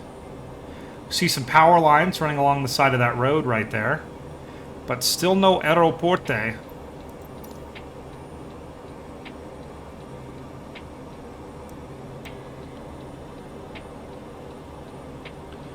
Alright, there's something over there. That might be it.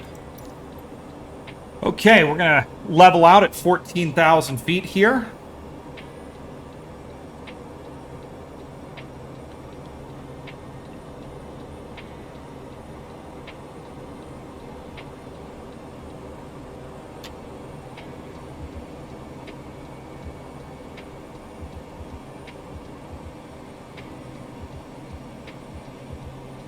There's our airport. I see it finally. It's over on that hill right there. Okay, there we go. We are locked and loaded. Okay. Don't know why we're climbing so hard, but that's okay. Oh, it's trying to bring us back up to altitude. Okay, and we're going to land on runway 17. Runway 17. So we're heading west right now, I believe. West. So I think runway 17 is going to be that one. That one right there. Okay, cool. Cool. We are set and ready. All right, here we go, everybody. I'm going to go ahead and kick the autopilot off and take control and set up for landing. Let's go ahead and announce our position. Sierra Charlie Kilo Papa traffic Miletus Alpha Sierra X-Ray Golf Sierra 5 miles northeast 14,000 feet inbound to land runway 17.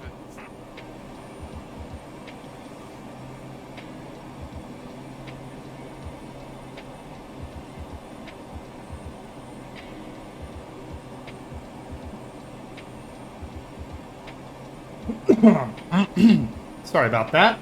I need to get a cough button like the radio hosts have. Okay, here we go. Locking and loading. Okay, let's go ahead and scrub a bit of speed off.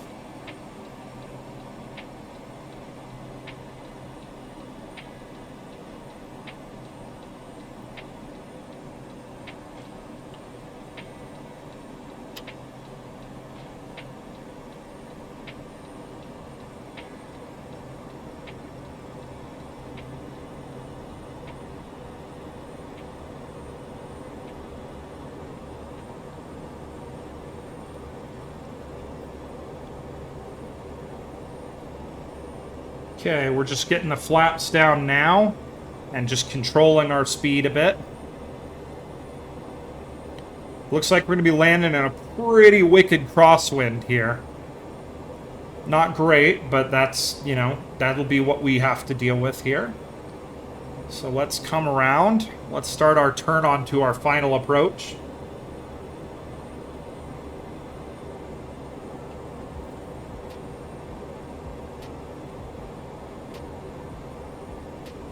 There's our runway. Very long. Once again, we are at high altitude, so planes, you know, take quite a bit of run up to get off the ground. Okay. Let's go ahead and make sure our landing lights are extended nicely. And let's line up. Here we go.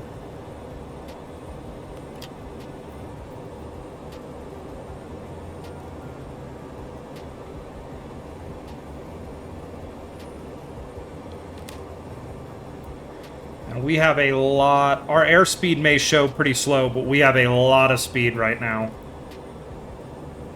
500.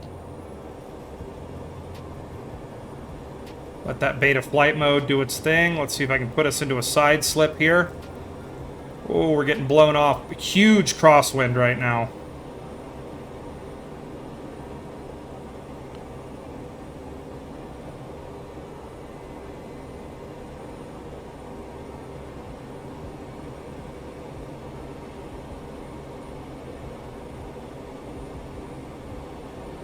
Yeah, the air is thin. We're going to have to come in with a bit of speed here.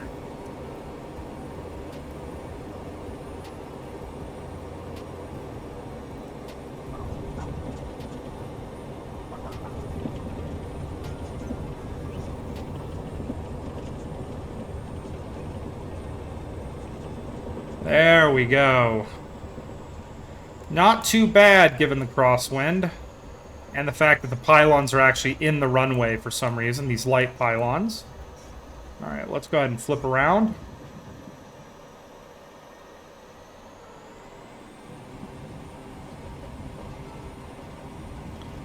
Let's go ahead and taxi.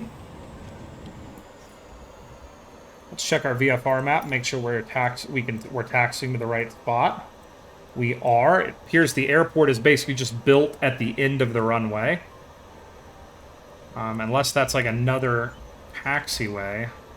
This is a weird airport. You know what? We're gonna go stop in the middle of the runway here. We'll taxi down here.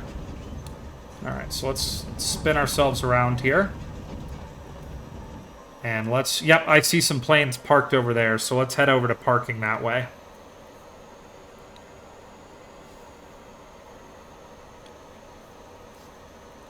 Just very high up out here.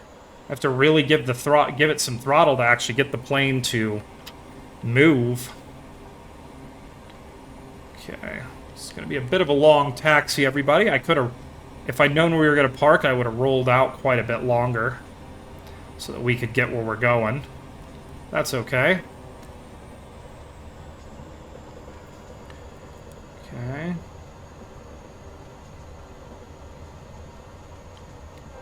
Yep, there's a fuel location, a little parking lot, and some ramp parking. So let's go ahead and swing into there.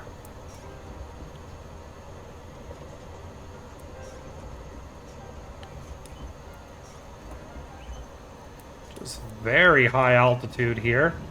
Very cool.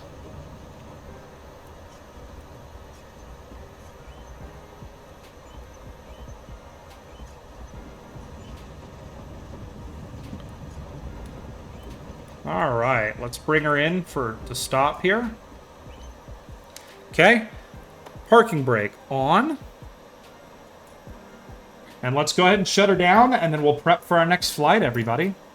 So, let's go ahead and turn our engine off first. So we're going to bring our engine into low idle. It fights you on this. Hang on.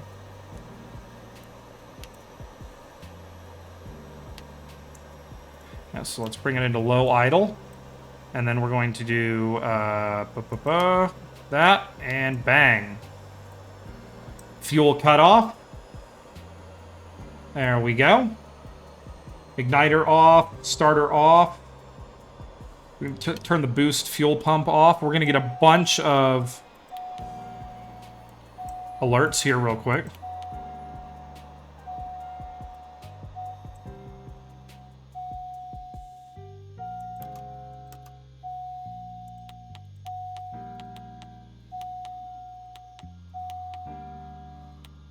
Okay, there we go. Acknowledge my alert, so it'll shut up. Okay, so let's go ahead and kill our... Let's bring our landing light position up to retracted. Let's kill our lights. Okay. Let's get these turned off. Close our heating. Okay, close our defrost. Close our oil cooler. Our auto yaw needs to be turned off. Flight director turned off. Avionics 1, avionics 2 off. Let's go ahead and feather our prop.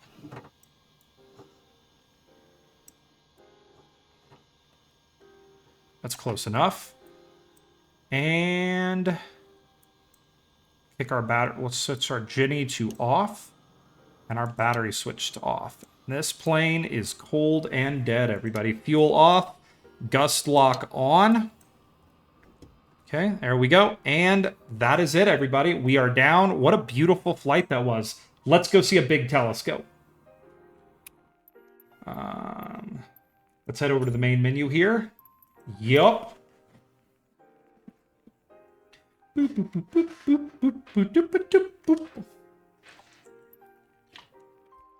Okay. So it's on the northern part of Chile. Search. Very large telescope. No results. That's unfortunate. All right, we're going to use this in Google. We're going to find it in Google first. Give me a moment, everybody.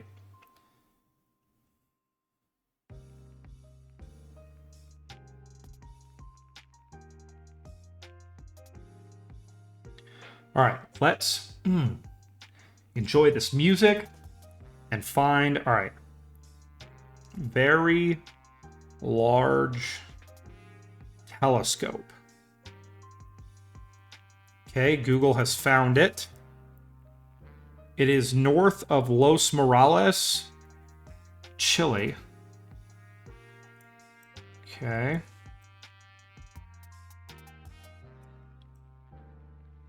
Let me see if I can zoom out here and see if I can see any sort of other stuff. Erica. There's La Paz. So there's La Paz. It's going to be south. So it's going to be somewhere in this area.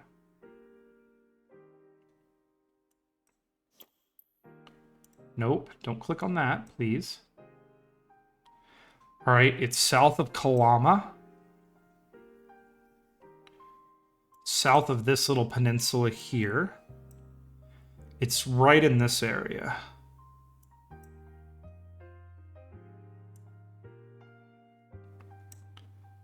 Okay.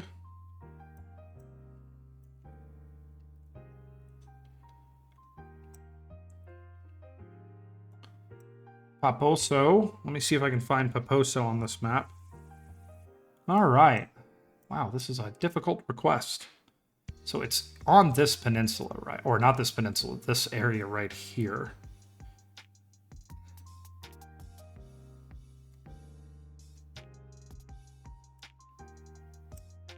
We have a runway there we can take off, which is nice. But first we must find it. I don't believe it's marked here, which is unfortunate. But I'm sure the satellite photography has captured it. So if we can just find it. In fact, I think that's our boy right there. Okay. So what we're going to do, I'm going to highlight this guy right here. Okay.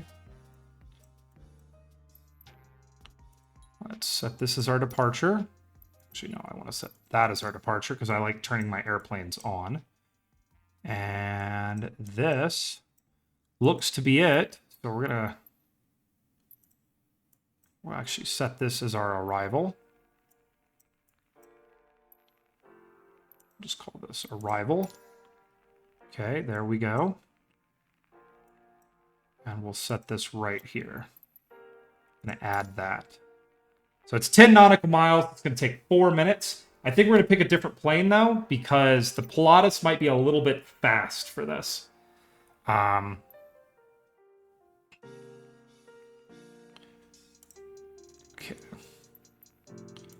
I'm pretty sure that's it. Let me double check one more time to make sure I'm looking at the right thing here.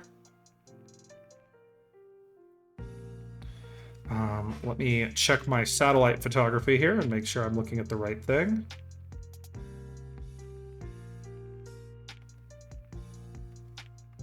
Yep, that's it.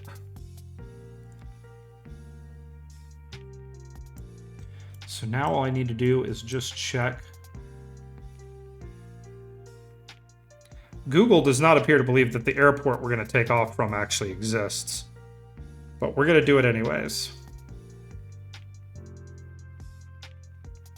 Okay, all right, sweet. Let's go take a look at a big telescope. All right, let's grab something a bit slower. Aircraft selection. Let's grab... We're going to grab a bush plane because bush plane supremacy is what this channel is all about. We could grab the Zlin Aviation Shock Ultra. This is a very slow airplane. Actually, I think this airplane is going to be perfect for what we're going to do here. So weight and balance. Let's go ahead and give her some fuel. 14. She does not hold very much fuel. She's a very small plane. Let's set the weight to a little bit closer to reality. There we go. All right, there we go. So let's go fly this thing, everybody. I love the Shock Ultra as a bush plane. It is designed to do literally... Like, we could potentially land at the telescope. It is designed to do one thing and one thing only, which is just be awesome. Its stall speed is something like 18 knots. Like, the Shock Ultra does not care about what you think a plane can do. The Shock Ultra does what it wants. Okay. Oh, it started the plane for us. Boo. Well, whatever. That's okay. All right. Let's go ahead and announce our takeoff.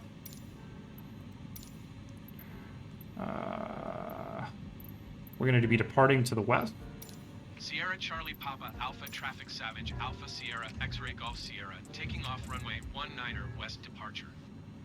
Okay, here we go, everybody. You can't really see out of this thing on the ground because awesome plane. Okay, avionics master is on. Battery master is on. All right, here we go, everybody.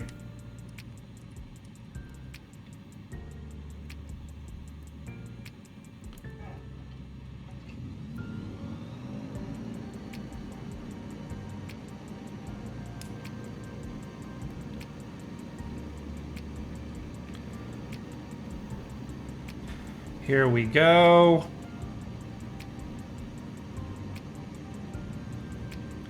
Yeah, she's already trying to fly.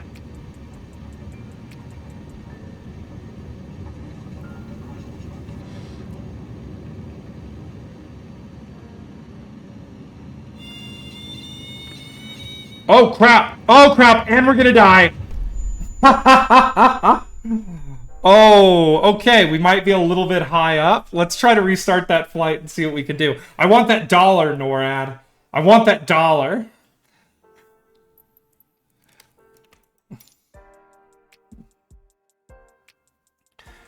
Oh, oh, that was a disaster. All right, let's try this again, everybody. Flaps down.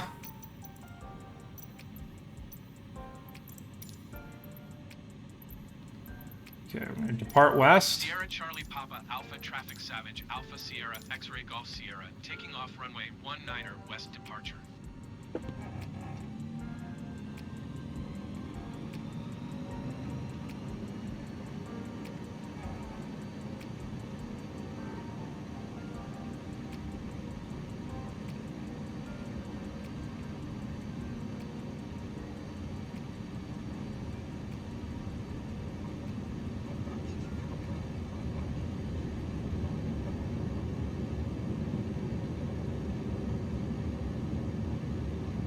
Okay, we're going to keep this plane kind of low and just fly over the runway and continue to gather as much speed as we possibly can.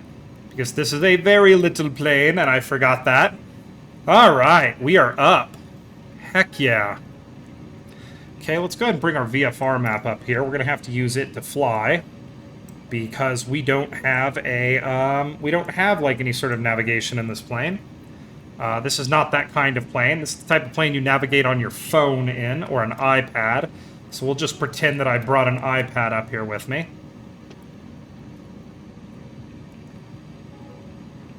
Okay.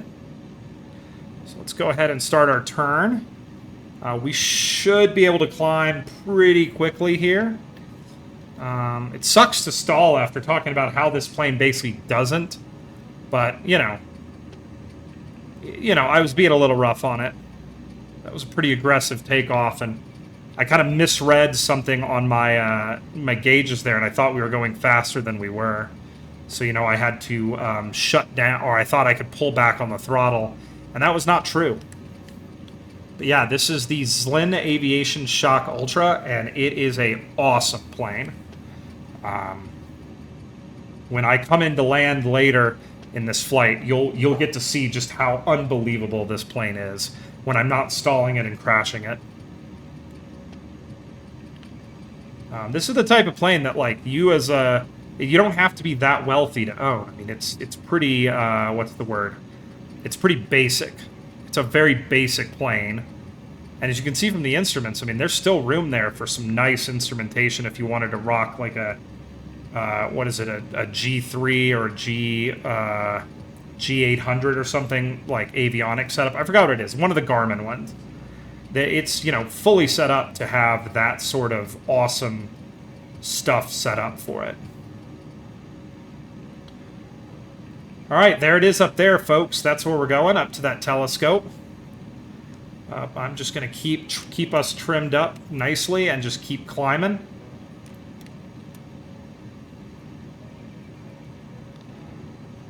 Coming through about 8,000 feet here. Climbing up to see the very large telescope. I don't think this game is going to properly render it, but we'll at least fly around it a couple times to see. I'm kind of blown away they don't have this rendered. Maybe I just don't have the right South America map update, but I've got like 300 gigs of my computer devoted to this game right now. Like, I'm kind of maxed out on how much I want Microsoft Flight Simulator to have of my computer.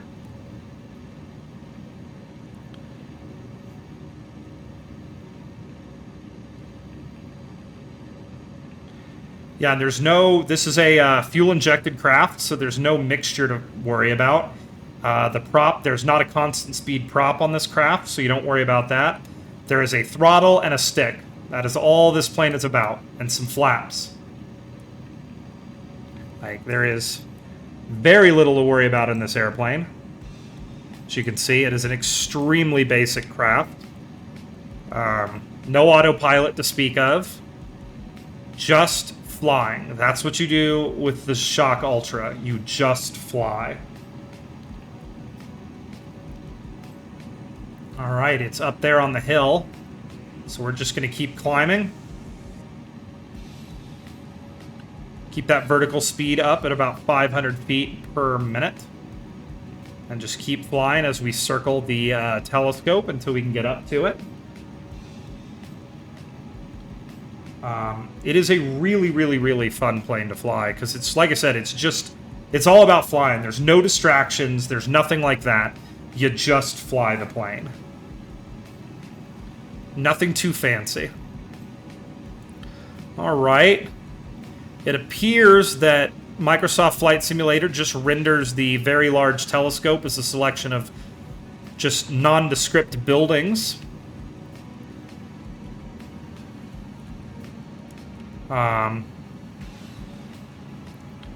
Nothing too fancy, really. But, you know, it looks like it's rendering a couple of those as, like, fuel tanks. But there it is, everybody. The very large telescope, as rendered by Microsoft Flight Simulator. Circle buildings is what Azure AI thinks we're looking at now. Pretty cool, though.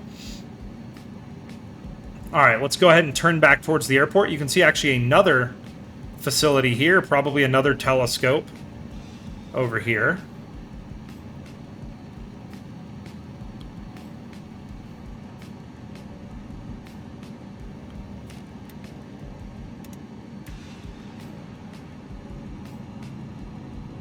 Yeah, you can see another, what is almost guaranteed to be another observatory right there. Alright. Let's turn back towards the runway, get this plane land. Promises made, promises kept. And let's go get the Darkstar and fly the entire length of South America in one go.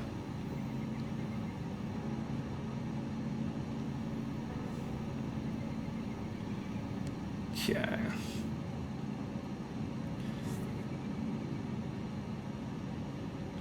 So let's get back out to the airport. Not very far away at all.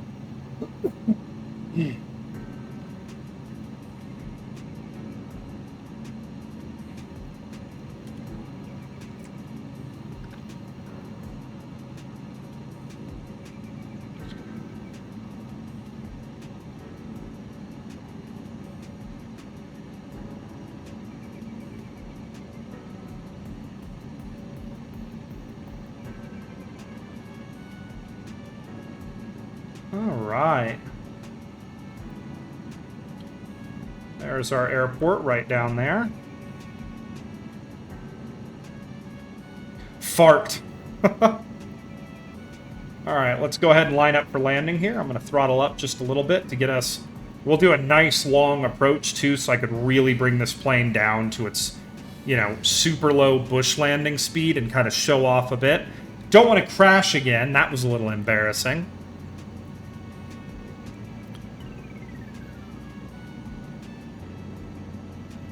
Okay, let's go ahead and...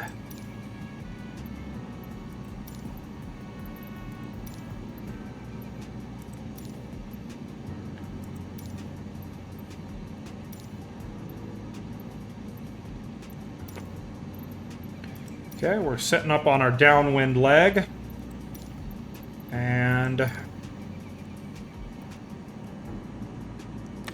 there it is. Alright, here we go. We're going to start bleeding off speed.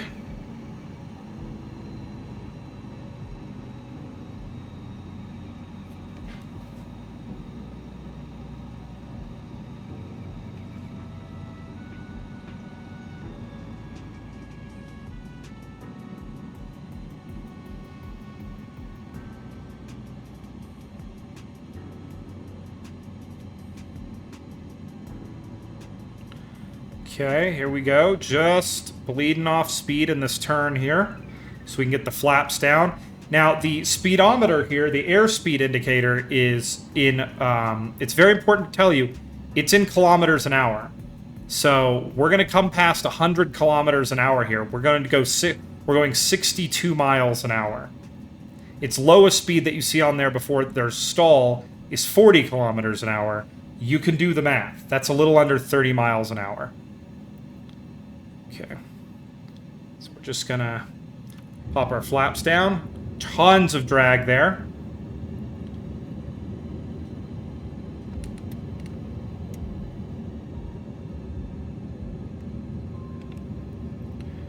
Okay, here we go. Setting up for landing.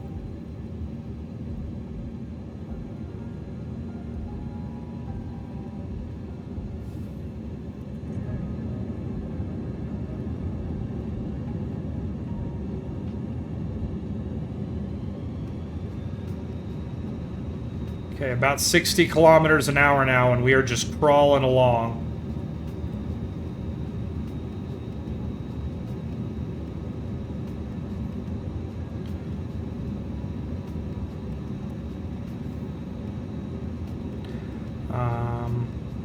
Once again, you can get in trouble like I did earlier with this plane because it wants to fly so badly that you can end up stalling it because you're just like, oh, it won't stall. That's like the first time I've ever stalled this plane. Oh, good water. All right. So, just gonna bring our speed up, or bring our throttle up just a little bit.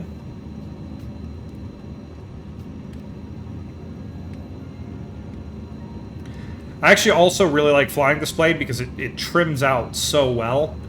This is one of those planes you can get it trimmed up and you just let go of the controls and it flies itself.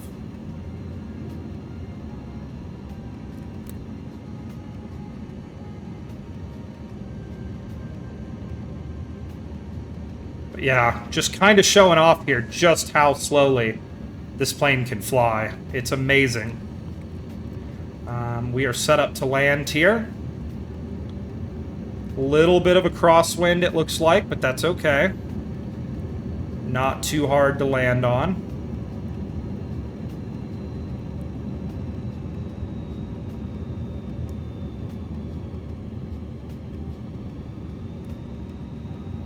Just controlling our rate of descent right now with the throttle.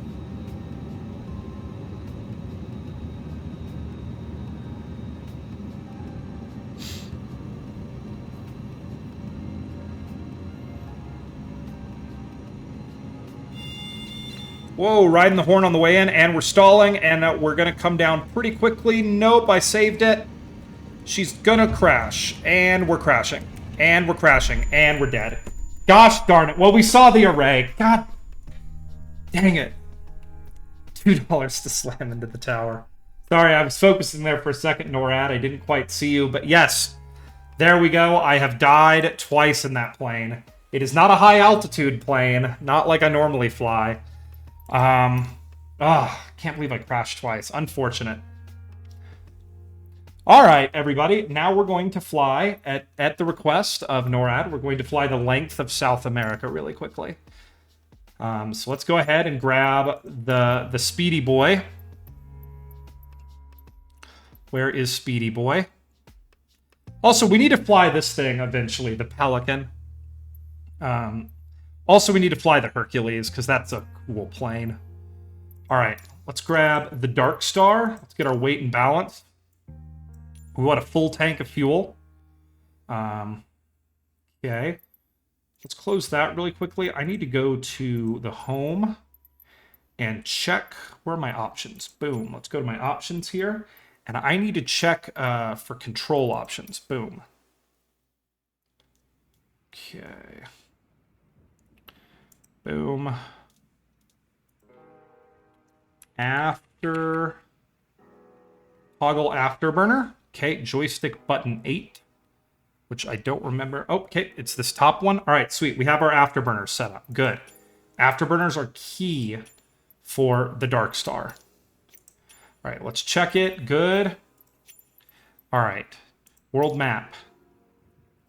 I think let's fly from north to south. So we need to find an international airport. Princess Julia International Airport.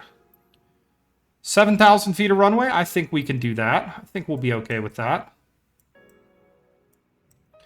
So let's go ahead and these are gates. I just want to be on general parking. Is there any general parking in this airport?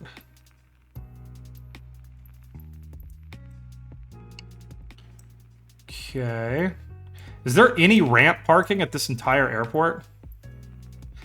Am I going to have to start up at a gate? There is no general... All right, you know what? We're going to do it here. Set departure. Here we go. Now, we're going to go all the way down and find a nice airport further south. Don't worry about the range, everybody. We're going to get more range than there is. Okay. Now, we're looking for big airports somewhere on south... in the south. We need a lot of runway to land this thing. Like, sadly, there doesn't appear to be any major runways down here. Well, it's not as far as I wanted to go south, but we'll set that as our arrival. That's still pretty far.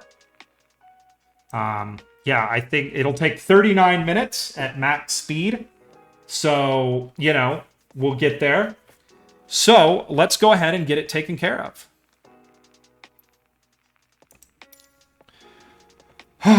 Oh, the Darkstar. What a meme airplane. It's so cool.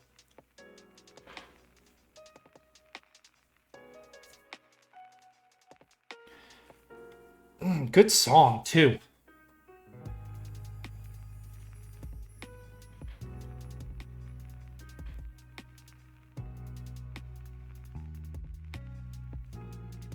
$2 to slam into the tower. People are out for blood today. The chat is out for blood.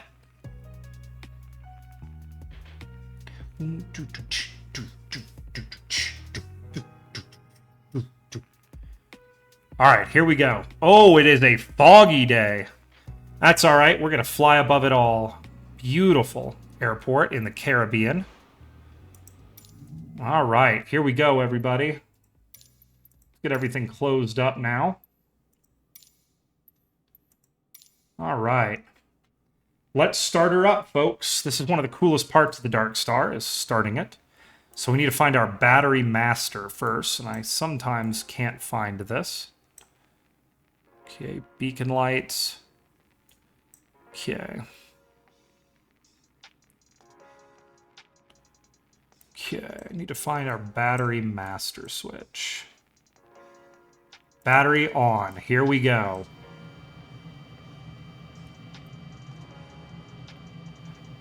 Really don't like that constant beeping. But we're just going to have to deal with it, it looks like, until we actually get our engine started up. So let's go ahead and get our Let's get our APU started. Run. Start.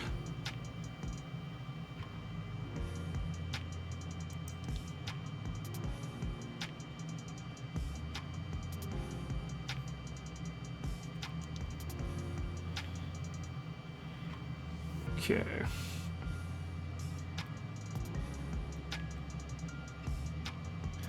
Okay, that should give us an APU right there. We should have APU power. It should say ready. Okay. So let's go ahead and start up our engines. Now we should see... There we go, RPM's coming up. Left engine.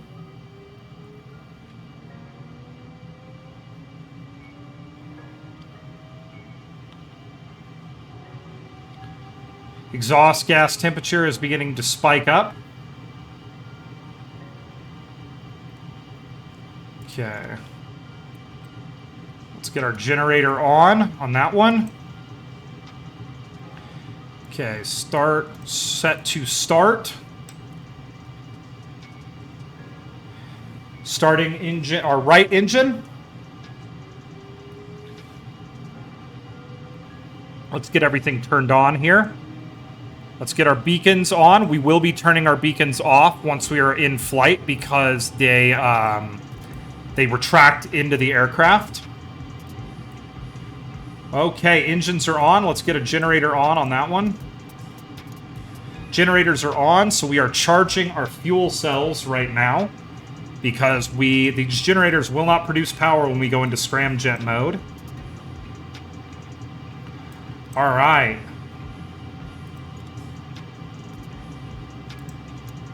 Parking brake is on. We're just going through now and checking all of our systems. We are full of fuel. Okay, Scrammy boys are ready to go. All right. But before we do this, I'm going to run to the restroom really quickly because this is going to be quite the flight and I need to go to the restroom first. So I will see you all in just a second.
And we're back. Thanks for waiting, everybody. Sorry, I just had to go use the potty. Let's go ahead and get set up on our flight here. All right, I'm going to go ahead and bring that out there. And I think we're ready to go, everybody. Darkstar is ready. Let's bring up our ATC. Princess Juliana ground. We are going to be departing the south. Juliana ground, experimental Alpha Sierra Delta Kilo Sierra request taxi for departure to the south with Alpha. Experimental Alpha Sierra Delta Kilo Sierra taxi to and hold short of runway 28 using taxiway Foxtrot. Contact tower on 118.7 when ready. Okay, we're going to acknowledge our taxi clearance. Short runway 28 using taxiway Foxtrot experimental Delta Okay. All right, here we are. Let's go ahead and bring up our VR format, because I have no idea. This airport is going to be confusing. We're taking off runway 28. So... yeah, that's runway going to be 28 heading that way. So we're literally just going to taxi right on over and get onto the runway.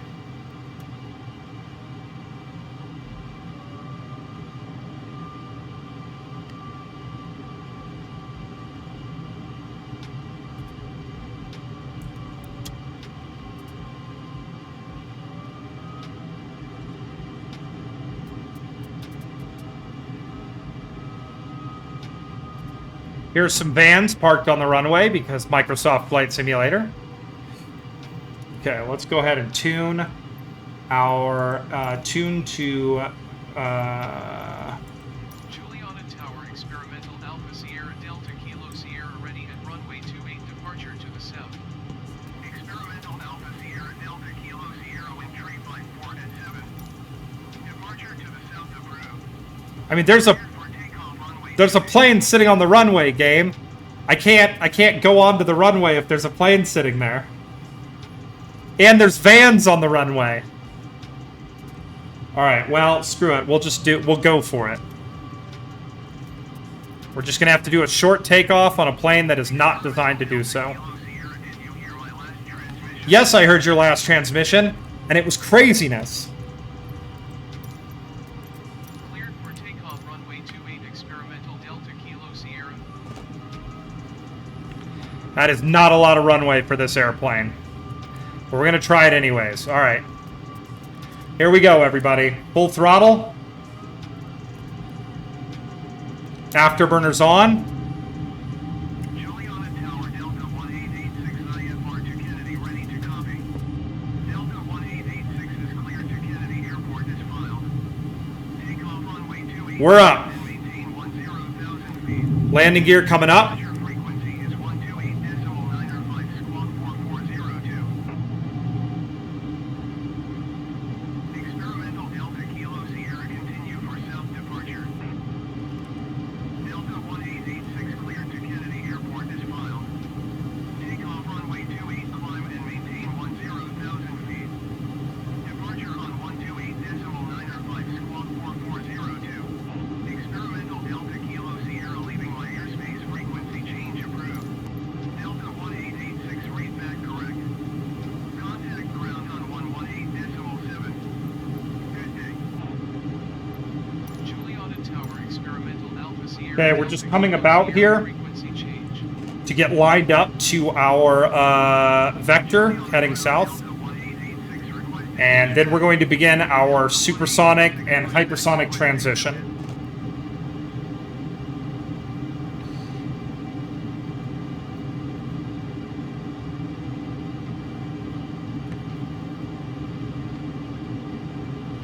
I'm keeping the afterburners off for just a second here, everybody, while we line up to save some fuel.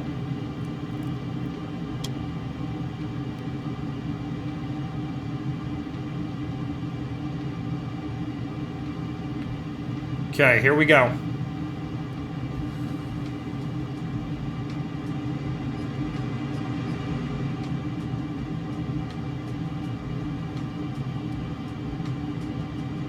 Okay, we're going to come up to about 30 degrees and begin our climb.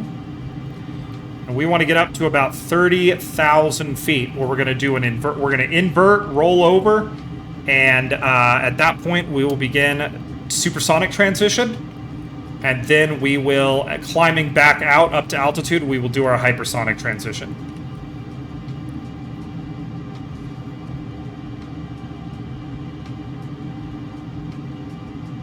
Okay. Okay, there we go. Passing 25,000 feet.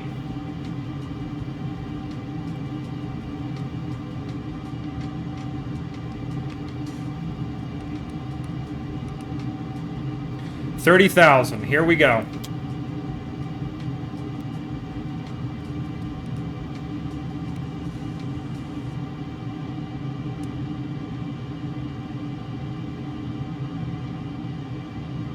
Going inverted.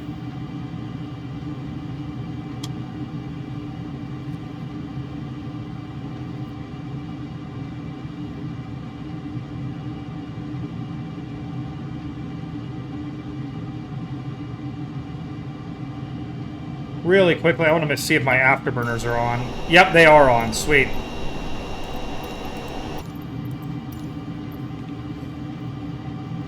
Okay.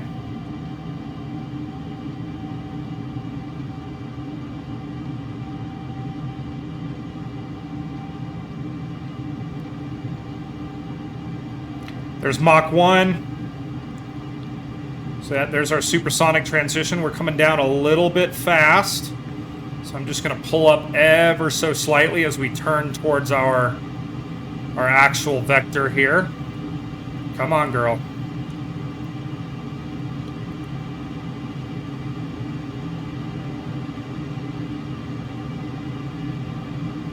Okay, there we go.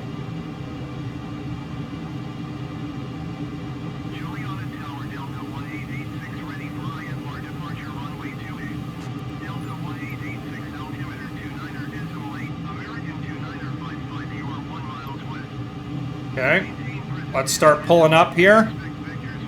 All right, there we go. Okay, now we're just going to start passing through our different Mach numbers. I'm actually going to go ahead and pull up now. And you'll see our Mach number will continue to rise because we get higher and higher. Our, our engine efficiency rises. So I'm going to trim us out into about 10 degrees upward and start climbing. Let's go ahead and check our...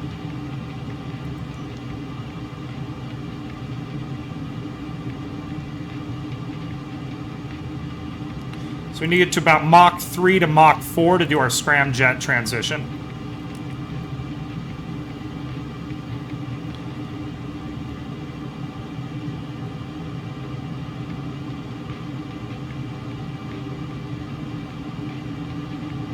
Okay.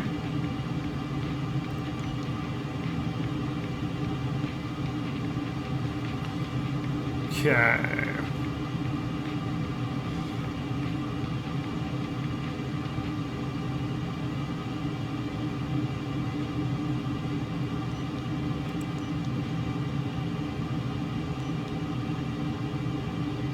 Okay. We're still just still trying to get up to where we need to be. Mach 2's coming up pretty quickly here.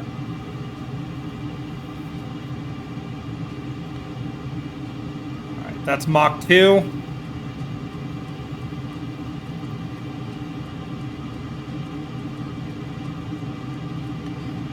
All right, 40,000 feet. Looking good.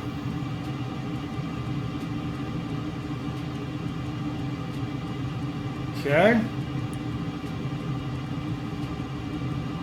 Fuel cells are charged. They look pretty good and up to temperature. Fart.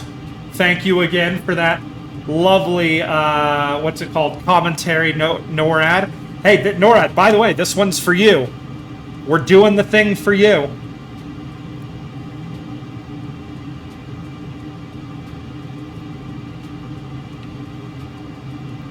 Passing 55,000 feet. Here we go. Scramjet transition.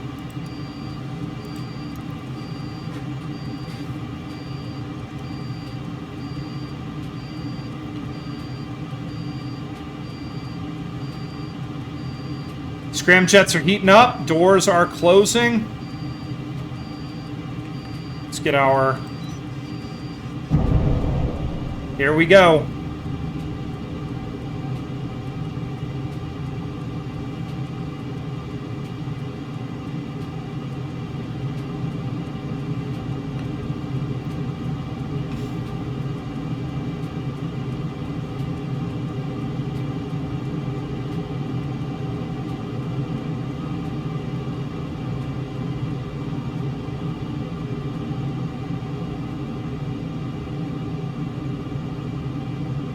Scramjet's still coming up to temperature. Here we go. And I don't know if the Darkstar could be faster. NORAD. I think we're a pretty fast plane right now. Passing Mach 5.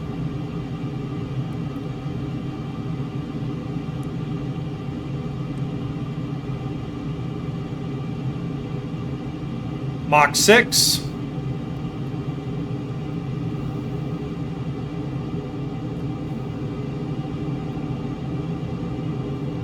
Mach 7.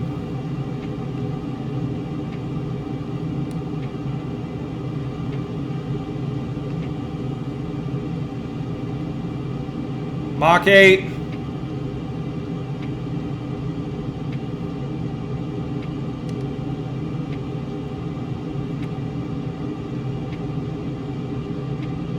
Okay.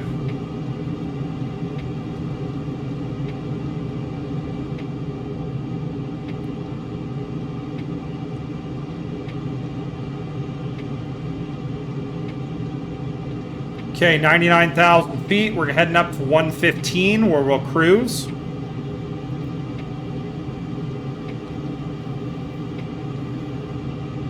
Okay, I'm getting there, NORAD. I'm trying to go as fast as I can.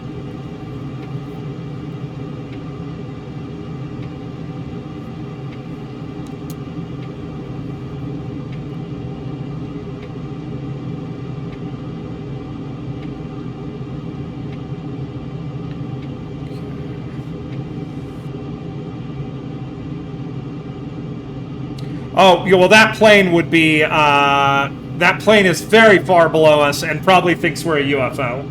All right, we're going to settle in around Mach 8 because it gives us a very, very low fuel burn. And we are set up here. There we go. I'm going to try to level us out now. We're near our cruising altitude.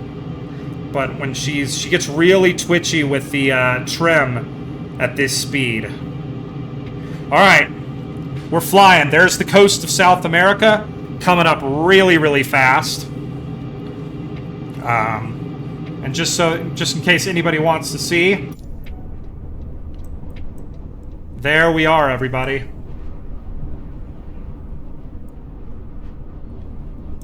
Just about as fast as you can go. Oh, crap. I should probably lower our drag a little bit.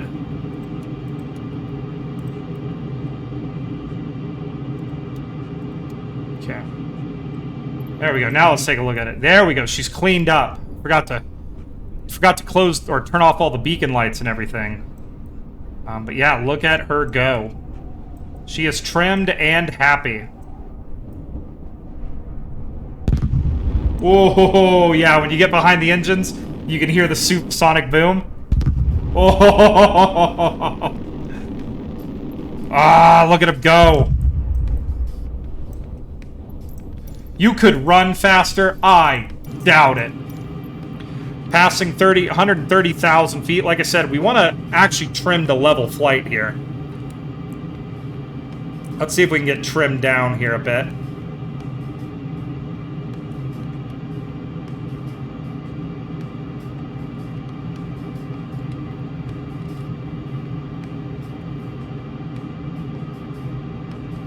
Come on.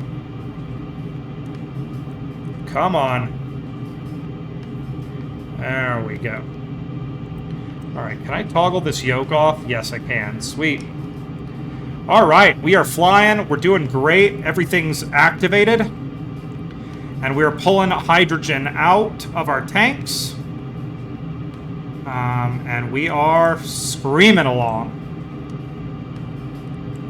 About 150,000, which is a little higher than I wanted to end up, but we'll see if we can trim down, and there we go. We've gone from the Caribbean to South America, and now we are in maximum kickassery mode here.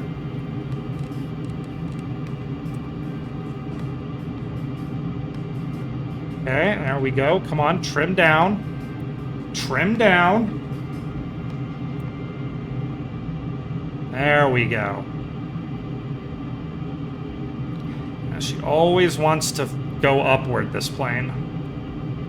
She doesn't like going down. She yearns for space, everybody. Can we buzz? Okay, NORAD. This is not the plane for that. That would require shutting down the Scrammy boys, going down to low altitude. We can go see Rio de Janeiro at a plane that's not going Mach 8. You know, we could do that. I can add it to the list of locations that everyone would like to fly. Mach 8, but we can't go Mach 8 at that low altitude. It will tear the plane apart. Mach 8 buzz now. Oh, NORAD. So demanding. So demanding.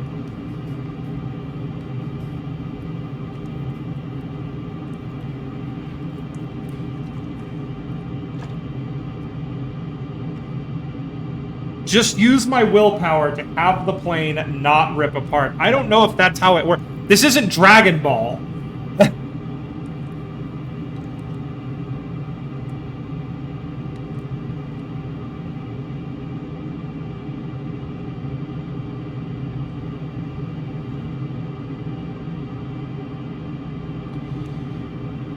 Hold it together with my hands. That didn't work for Tom Cruise. And he, from what I understand, he has magic powers.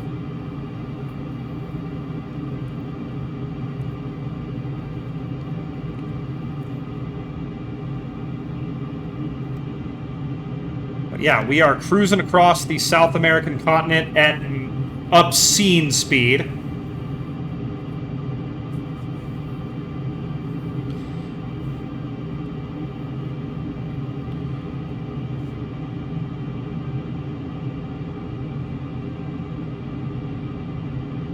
Okay, come on. Whoop, roll.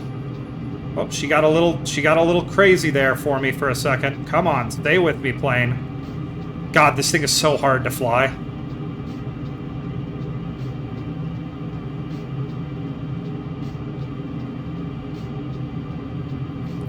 We're burning through our hydrogen pretty quickly, too. I backed us off a full throttle to try to give us a bit more efficiency. But she is definitely, going to bring the throttle down just a touch more to lower our altitude.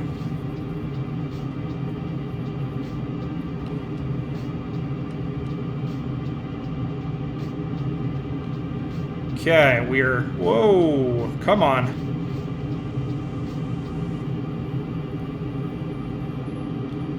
Yeah, this thing is hard to fly.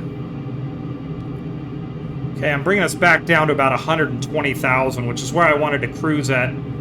That's where you get a lot of, you know, this thing apparently gets more efficient the higher you go, and a lot of streamers will fly this thing at like 300,000 feet. Me, I personally like to be a bit more realistic with it and keep us around 120,000.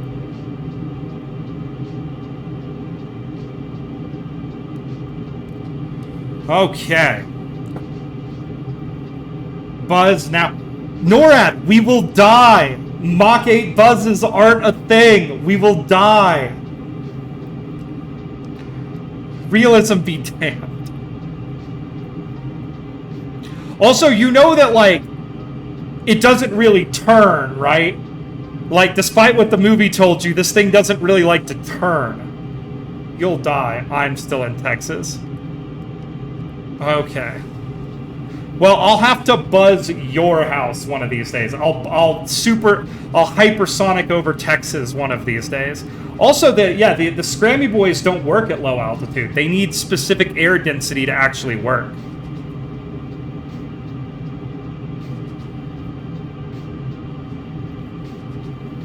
Want to know my town so you can? I mean, I don't want to dox you or anything. You could give me a general area if you'd like to. And perhaps one of these days, one of these streams, I will come buzz your house.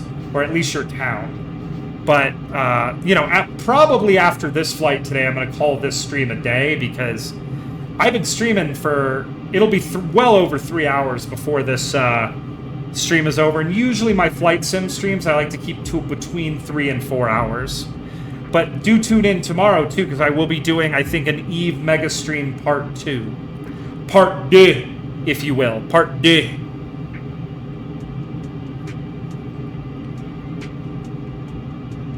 Really? I mean, I have... My grandparents are in a very small town of, like, 1,000 people, and it's pretty... Small towns are pretty wild. Do you get good internet where you are? I mean, a lot of small towns have trouble with having good internet.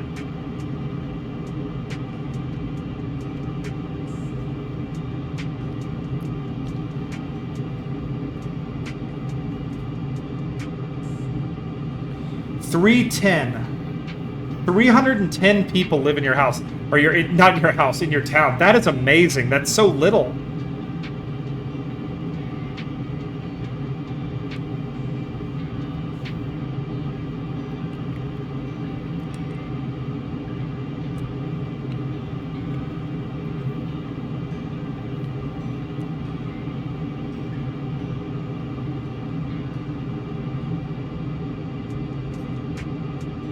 Take another look outside the aircraft.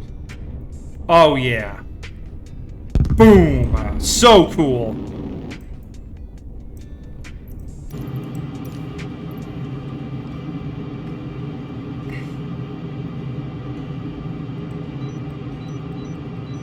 Let's spy on people. Okay. Yeah, we should do a spy mission with this thing one of these days. Maybe fly over the Middle East. Here's my new KSP Lovecraftian horror idea, okay?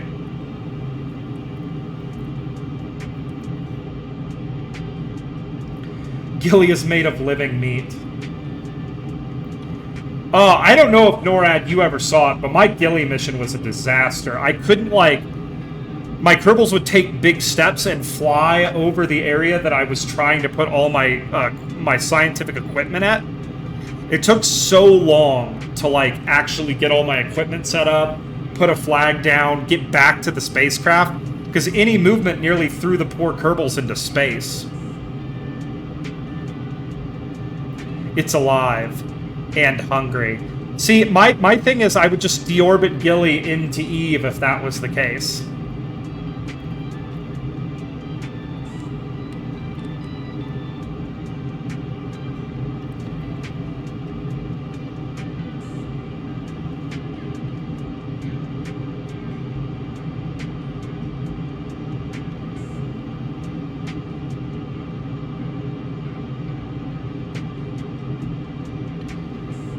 Then I'll shatter it.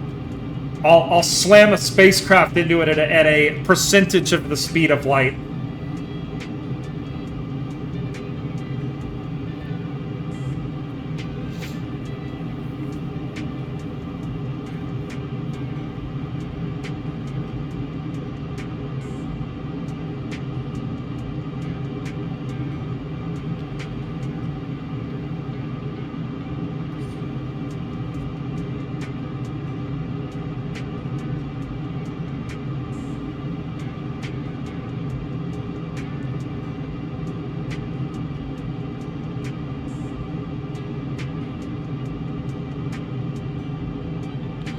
Okay, how are we looking on distance? We're burning through fuel a bit fast, so I'm going to go ahead and back us down just a little bit to about Mach 7.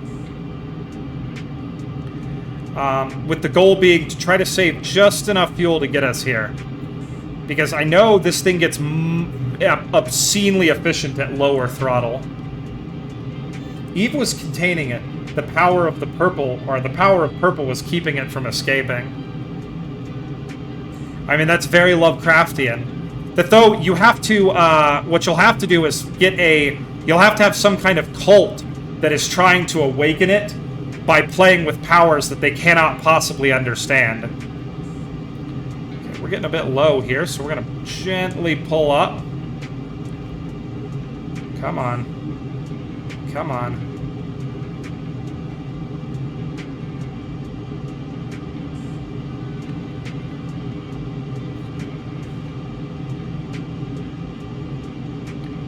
Man, this thing is really fast and hard to fly level.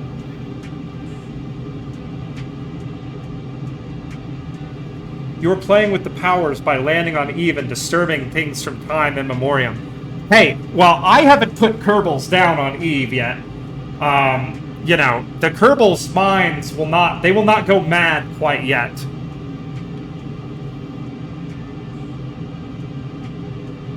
All right, here we go. We're nicely trimmed. We're slowly, ascending back up. We fell a little bit low there from our cruising altitude of 120,000 feet. But I'm keeping us trimmed up nicely, and we're just going to climb back up to that altitude. I've got us back down to, or backed off to almost 2/3 throttle now, which the goal being we're really trying to lower the, our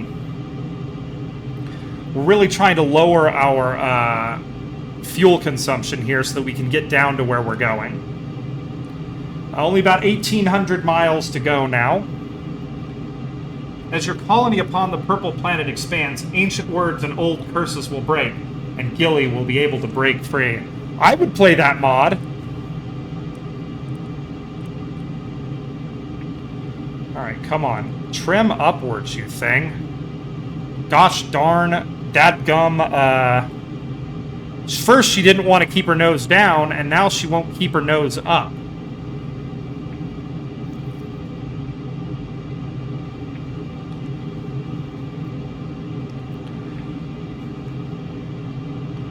Still cruising along, though. Generators look good. Engines look good.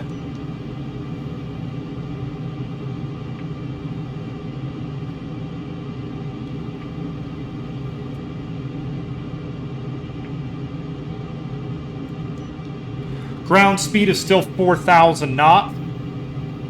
If you want to postpone solar eradication, you can corral Gilly by using a rocket as bait and bring it to the outer system.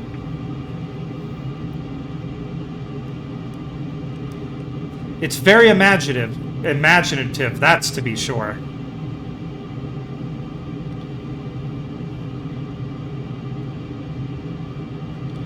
Okay, we're still cruising along here at an obscene speed.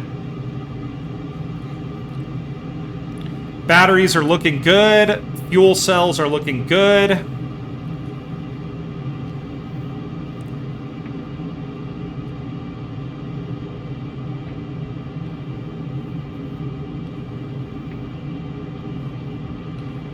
On KSP2, you could just, like, throw it to another system if you wanted to. Make it somebody else's problem.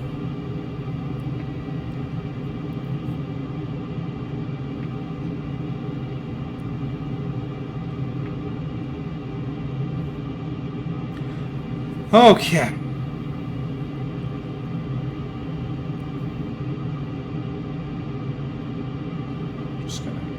We're easing the throttle up just a little bit to stay at about Mach 7 is where we want to be.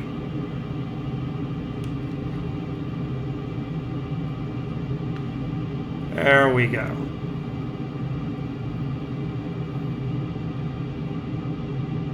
Yeah, she still doesn't want to keep her nose up, which is just really weird.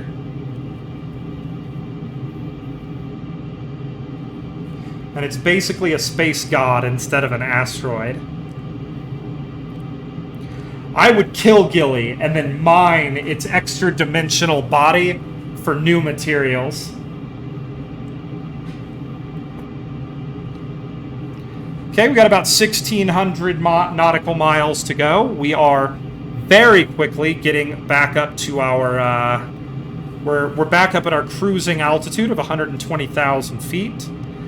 We're about I'd say about a third of the way through our fuel right now. I'm actually becoming a little concerned we may not have enough fuel to make it down to the southern tip of South America. But we're going to try.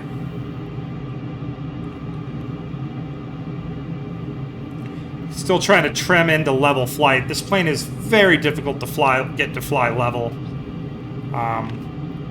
You know, before it didn't want to put its nose up. Now it doesn't want to put, or it didn't want to put its nose down. Now it won't put its nose up. Let's take another look outside at our gorgeous external view of this thing. Freaking awesome. Look at how fast it is going. And it is just probably blowing the eardrums out of the people down at, this appears to be a trim flap right here. But yeah. just blowing the ears out of people down on the ground. So let's just trim this thing as far up. I command trim up.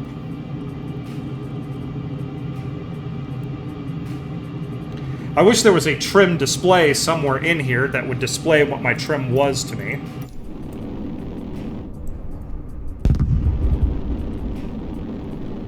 Okay, we're just going to move that trim flap up. Okay.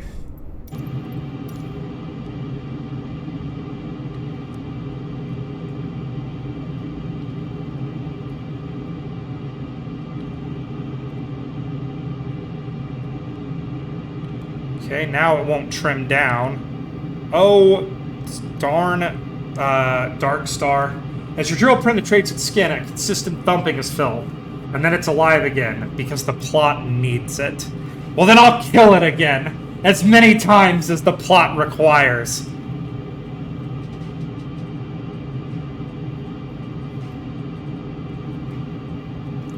Okay, we got about 1,500 nautical miles to our target.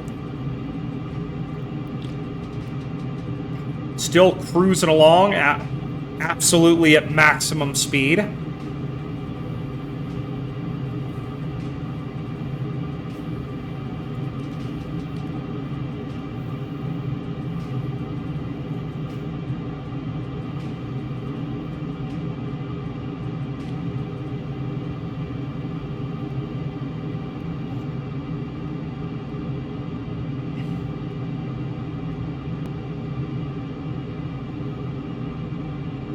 Holding about 5,400 degrees inside our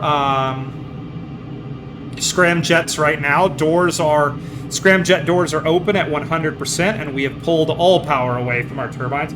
Every time you kill it, you impart some of energy into its corpse. Eventually, it approaches Kerbin closer and closer until an impact event. Then it rests for years, until it will awaken with renewed vigor and hatred for little green men. That is very, very Lovecraftian. I'm actually playing a Call of Cthulhu game Friday nights right now with a group of friends, and the theme is Scooby-Doo. So we're like the Scooby-Doo gang, but in Call of Cthulhu, and it's pretty funny.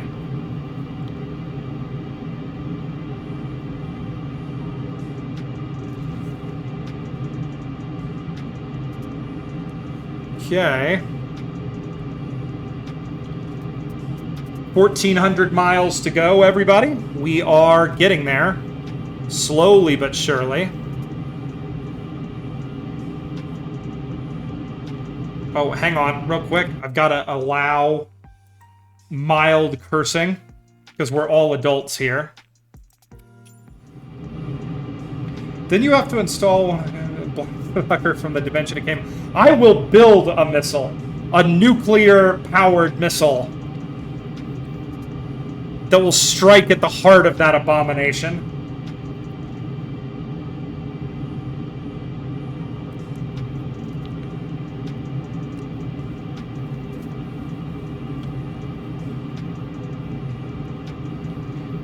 Okay.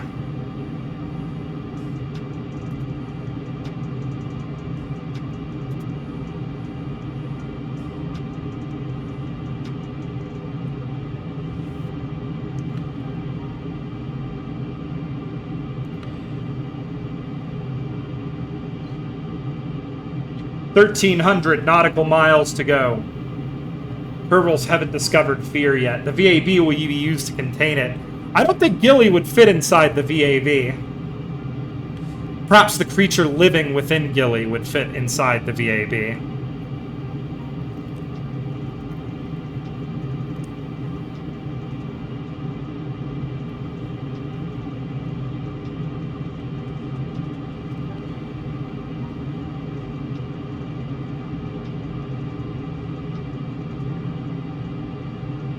"1,200 miles to go. The VAB-2, bigger, stronger, bigger, better, stronger prison for alien gods."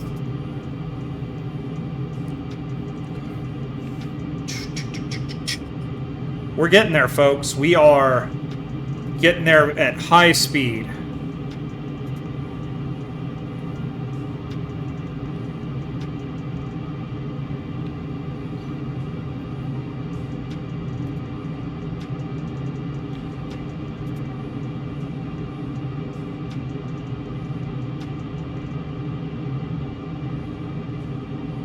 Okay, come on.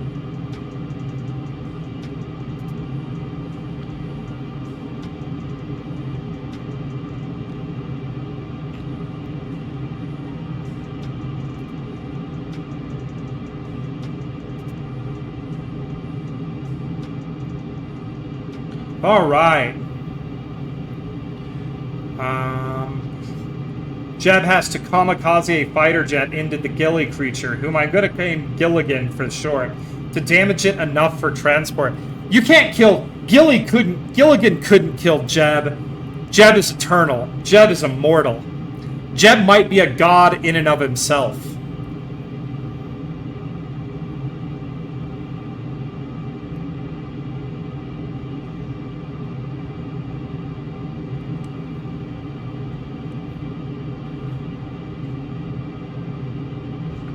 All right, kicking butt here. We're going to be under 1,000 nautical miles shortly.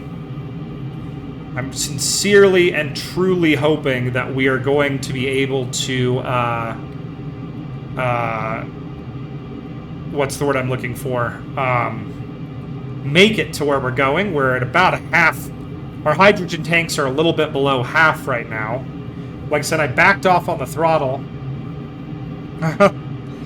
I backed off on the throttle here just to make sure that we actually, what's the word, have enough fuel to get there, because this thing burns through fuel freaking crazy fast at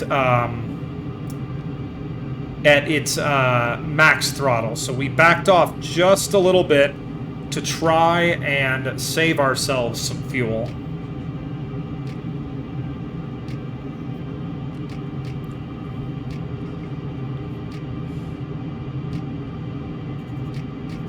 Little over 1,000 miles to go here, so well over halfway.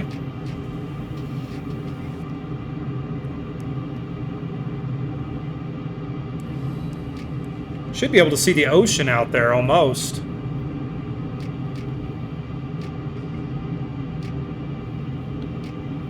Okay. That trim is still acting very weird, but we'll see if we can actually let the craft trim its way into level flight here at about 130,000 feet. Nears makes no difference to Mach 7 right now. I have a little notch in my my HOTOS, my throttle, which keeps it kind of right about here. So, you know, we got to kind of be happy with the speed we're at right now.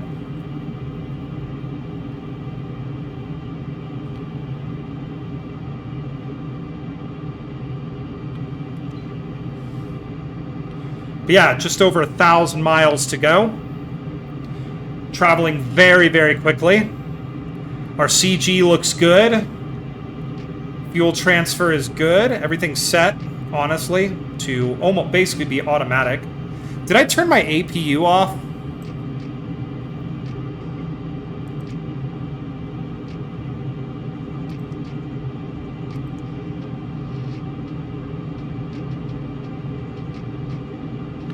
There we go. My APU is actually off. There we go. That'll save us a bit of fuel.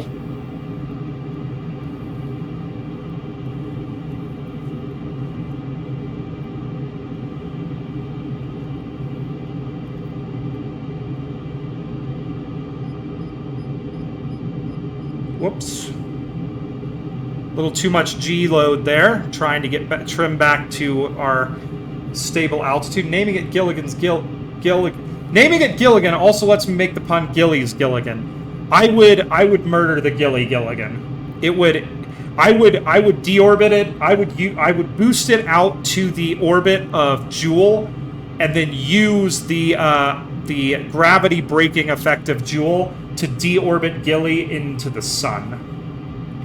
It would be destroyed in a nuclear fusion hellfire.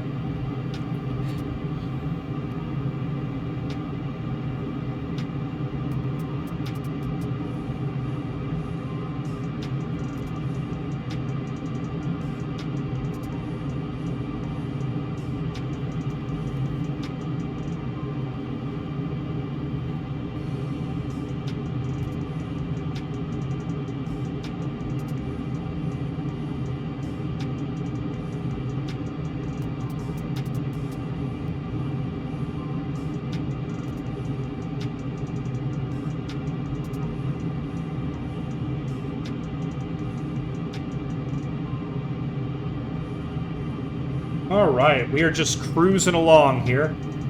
Nothing can survive the nuclear hellfire of Kerbin's sun. I refuse to believe.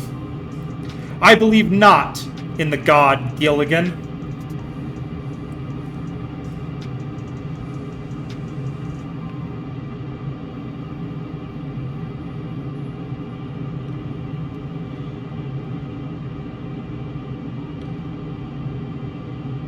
$800 nautical miles to go. We are cruising, everybody. This thing is so quick.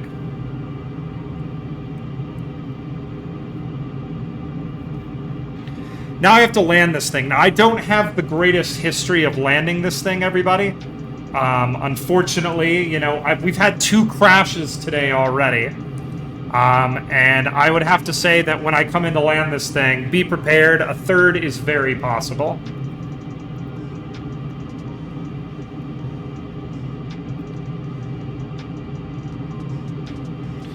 All right. Right now, we're looking pretty good, though this trim problem is really starting to get to me. This thing just won't trim out and fly level.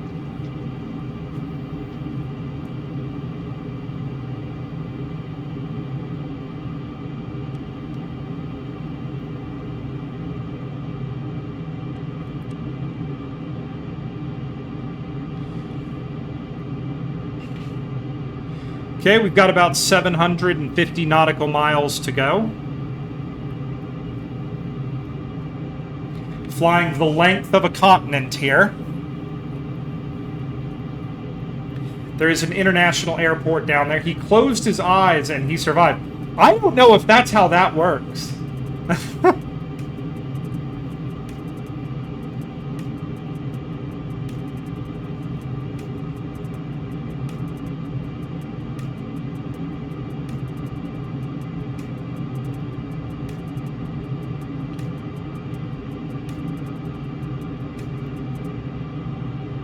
Let's go ahead and keep fighting this trim for a while.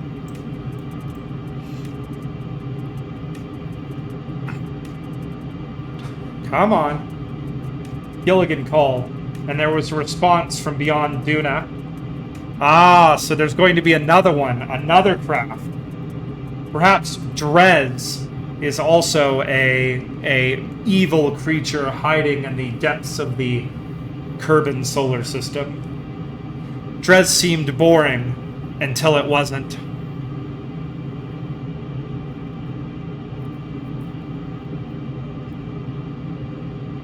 All right, we are about 500 nautical miles away from our destination. I think we should go ahead and bring this sucker up to max power, max speed, and because at 250, well, once we reach 5 or maybe 400 nautical miles, we'll do a quick speed run. Because at about 250 nautical miles, we really need to begin descending. Oh, you're talking about Jewel. Something's deep inside Jewel.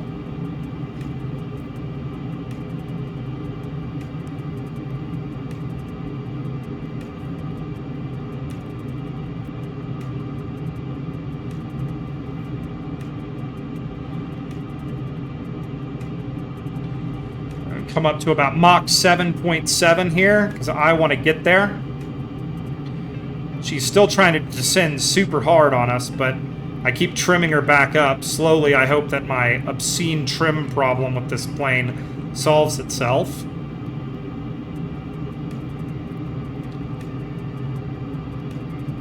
Okay. We're doing pretty good speed right now.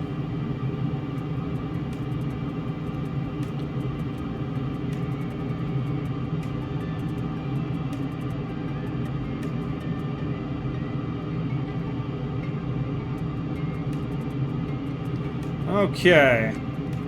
We've got about 500 miles to go here. It was not biological. Gears and wires churn, a mechanical beast hidden in the green gas. Have you ever considered writing NORAD? This isn't bad.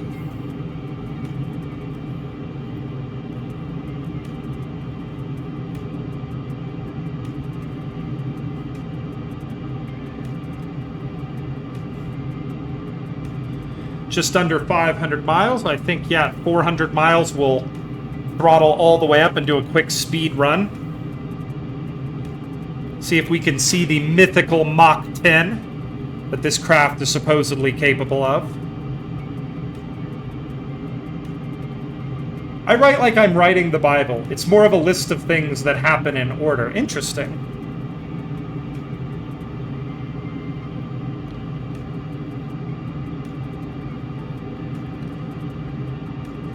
Okay, we're at 450 nautical miles remaining. I sincerely hope we have enough fuel to actually make this run, because we're starting to get very low. You can see my 2 hydrogen tanks down here in the middle.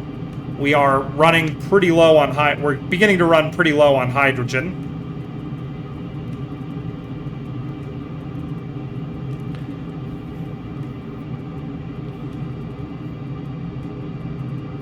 Okay, we're at about 410 nautical miles to go, so let's just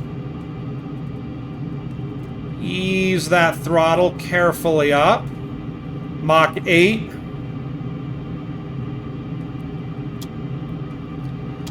Alright, that's the limit, and I'm going to let the nose just down a little bit. Mach 9.1.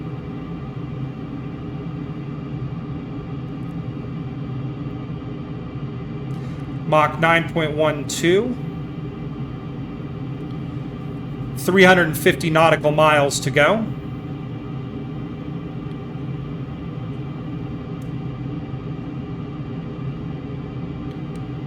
Mach 9.13.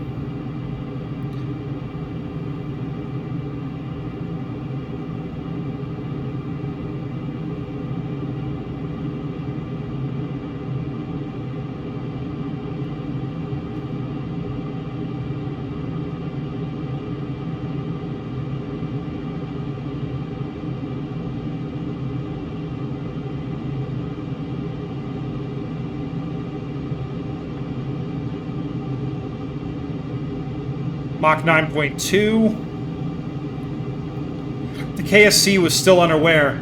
Gilligan had burned up for all they knew.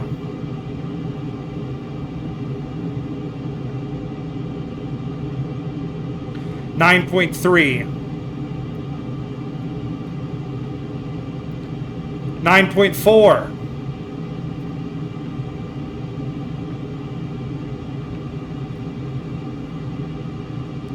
250 miles left to go. Let that nose come back down.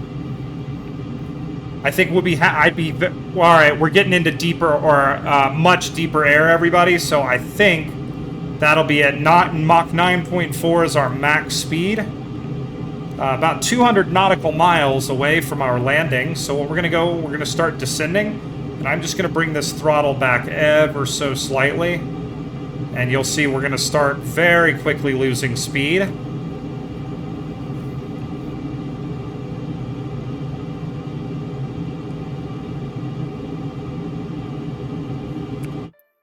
Okay, we do still have good music playing. All right, even though you can't really hear it. All right, here we go. Mach 6.5. We are slowing down very quickly. Passing 75,000 feet.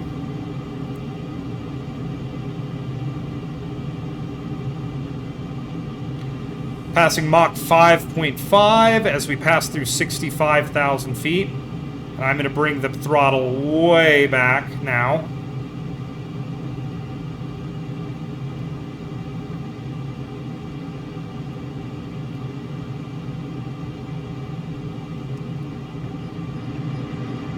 Whoa. Passing 50,000 feet, let's go ahead and kill our scramjets.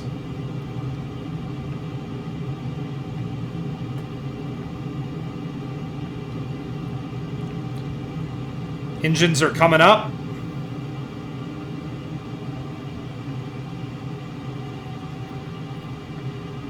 $100 miles out from our destination.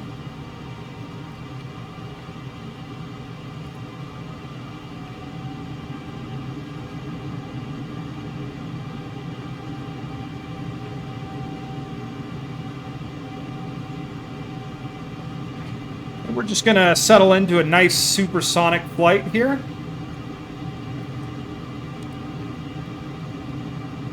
At about 45,000 feet, and finish off our flight to this international airport. We can now see it on our little radar here.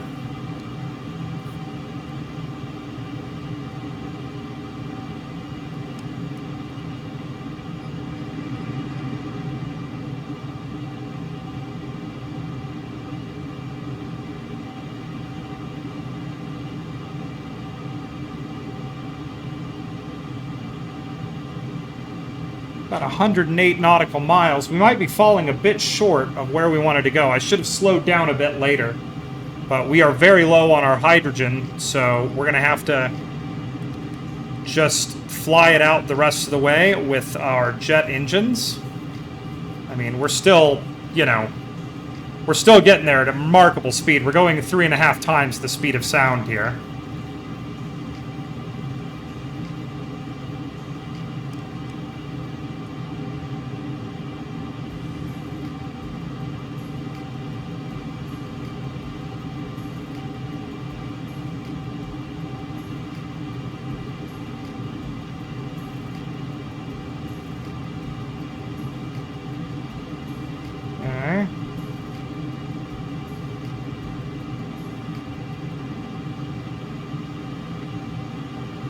Alright, about 75 miles to go. Sorry, I got a little bit quiet there for a second. Just concentrating on this weird trim problem I've been having in this thing. We are burning through our fuel at a remarkable rate right now, so I'm going to go ahead and kill my afterburners.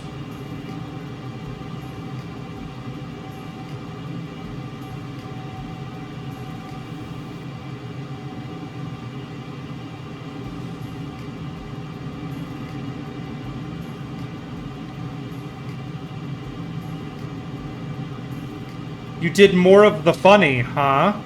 What is the funny?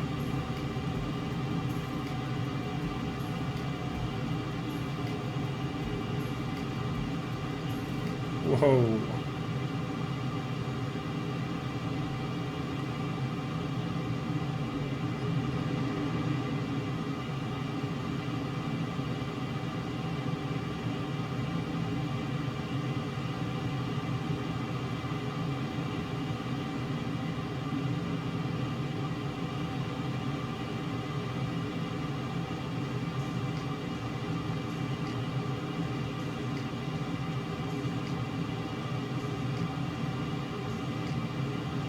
Okay, about 40 miles away from our destination. We are pretty low on fuel right now, but that's okay.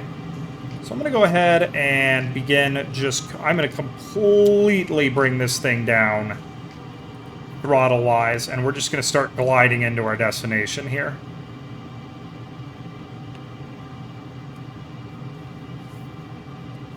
Let's go ahead and get our... What's it called? Let's go ahead and S-A-E-Z, I think. So let's go ahead and get it that. Nearest airport list.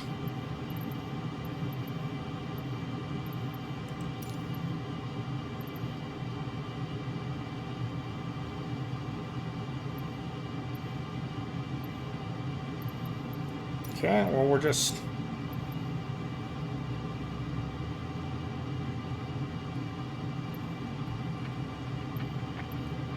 Well, I can't find it. Dang it. We're not going to worry about it till we get closer. We're still a ways out. The KSC heard another chime, this time from the Joule system, but there was no response.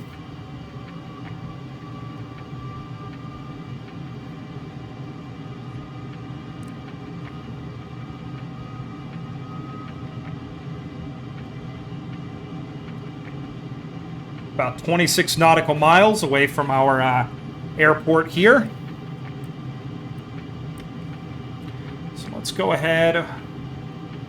What I really need here, though, is S-A-E-Z. Okay, so let's let the plane, it's semi-trimmed out now.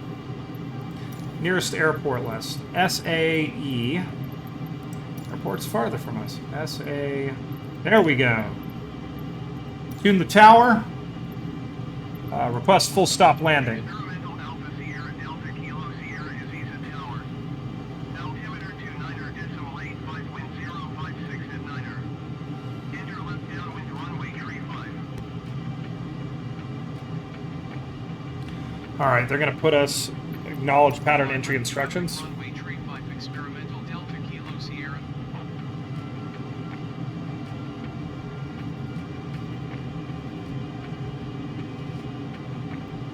Okay. Now, what we're looking for here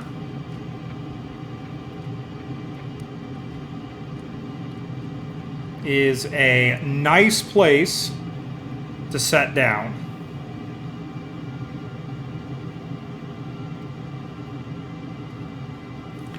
Okay.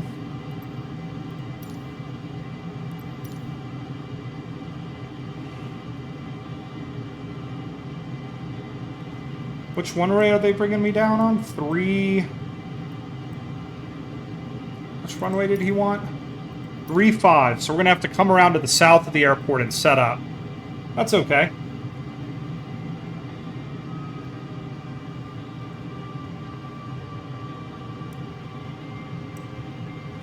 So we're going to have to fly south for a bit.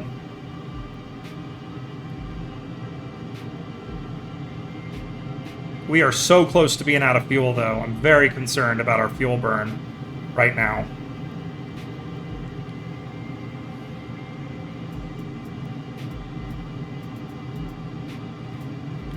Let's check our afterburner status real quick. Okay, we're not using any afterburner. Okay, good.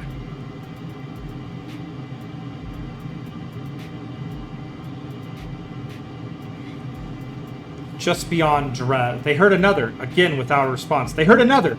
This one was much closer, just beyond Dres. Okay, I'm excited. I'm excited to see where this story goes.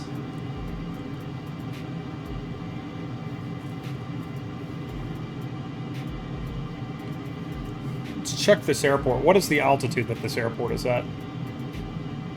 64 feet. Okay, so we're going to fly this thing into the ground.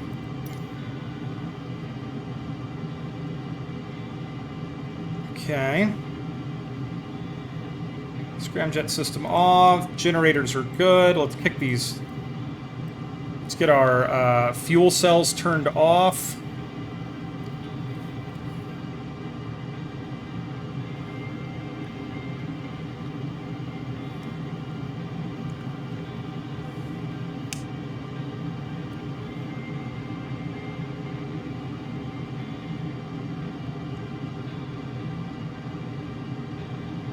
Hiding behind Menmis, eh? Okay.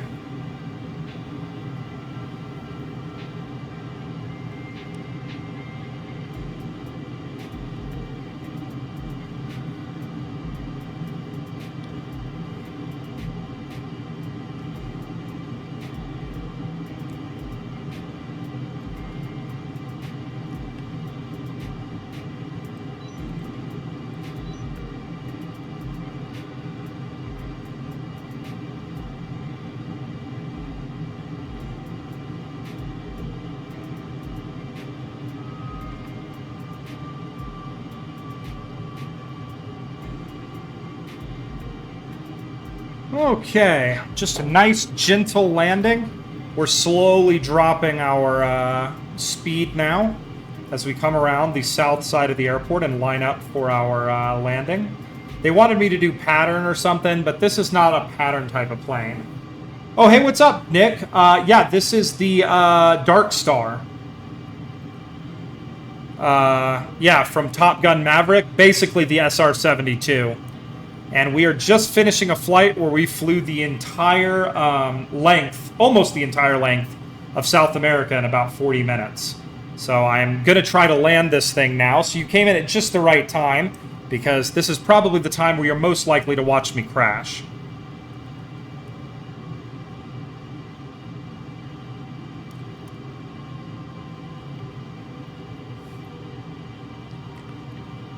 Okay. Now we gotta find this gosh darn thing. Okay, that's engines down. That's idle. To keep the nose down, we are losing. All right, bring the speed of the engines back up so we can get a little more speed. Okay.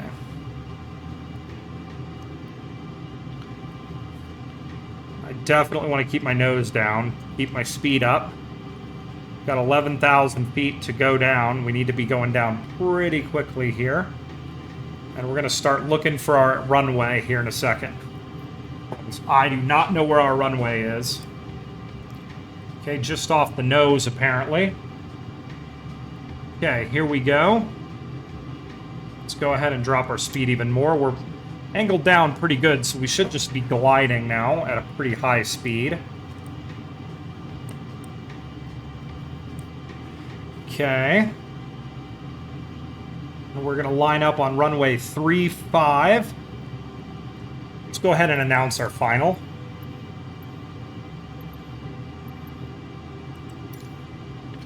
Alright, he's actually got us. He's tracking us. So...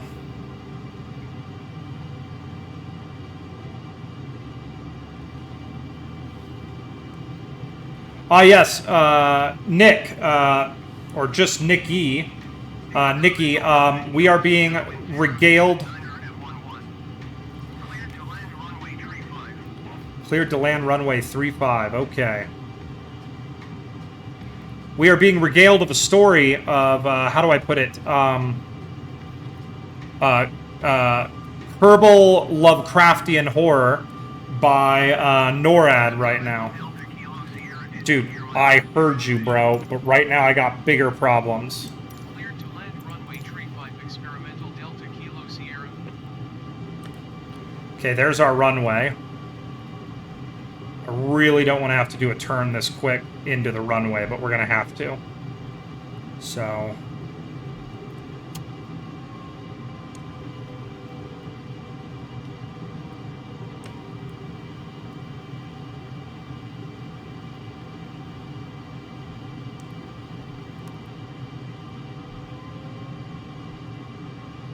Oh my god, that is a short runway for an international airport.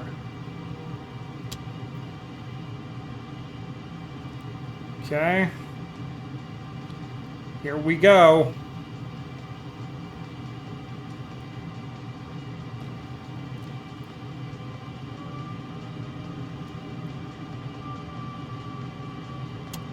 Okay. Really quickly, let's get our lights on. Okay, landing lights on, gear down.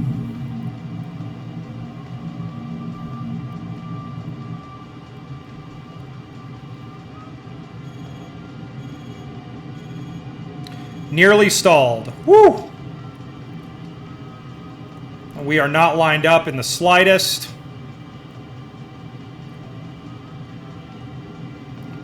We're probably going to crash.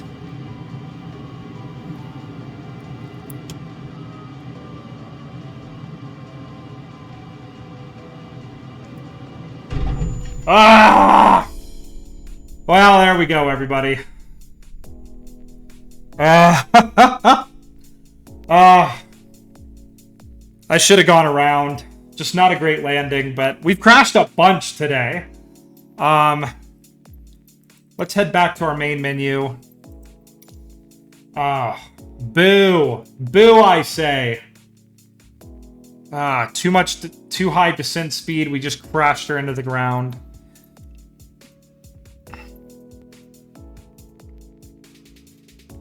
The Gilligan Jewel story will have to wait till next time, but that's okay. I feel like I was riveted at least for the lovely story that you told, but it is time to bid you all adieu. Something Instagram, which I'm still trying to post there once a week, but I'm terrible about it. Something YouTube, if you saw part of this and wanted to see the rest of it. Also, my Kerbal series, my Portal series, my Subnautica series is all up on YouTube, so definitely take a look. And I will be on tomorrow playing Kerbal. We're going to get Kerbals on the surface of Eve and start trying to get them off. That is the plan. So that's what we will be doing tomorrow. Yeah, thank you everybody who showed up today. Nikki, thank you so much. NORAD, of course, for your lovely story. Spud, Lazy, Chill Alien, thank you all so much for showing up today and hanging out with me while I flew around and did dumb things with airplanes. I will see you all tomorrow. Until next time, thank you so much for watching, and take care and have a great weekend.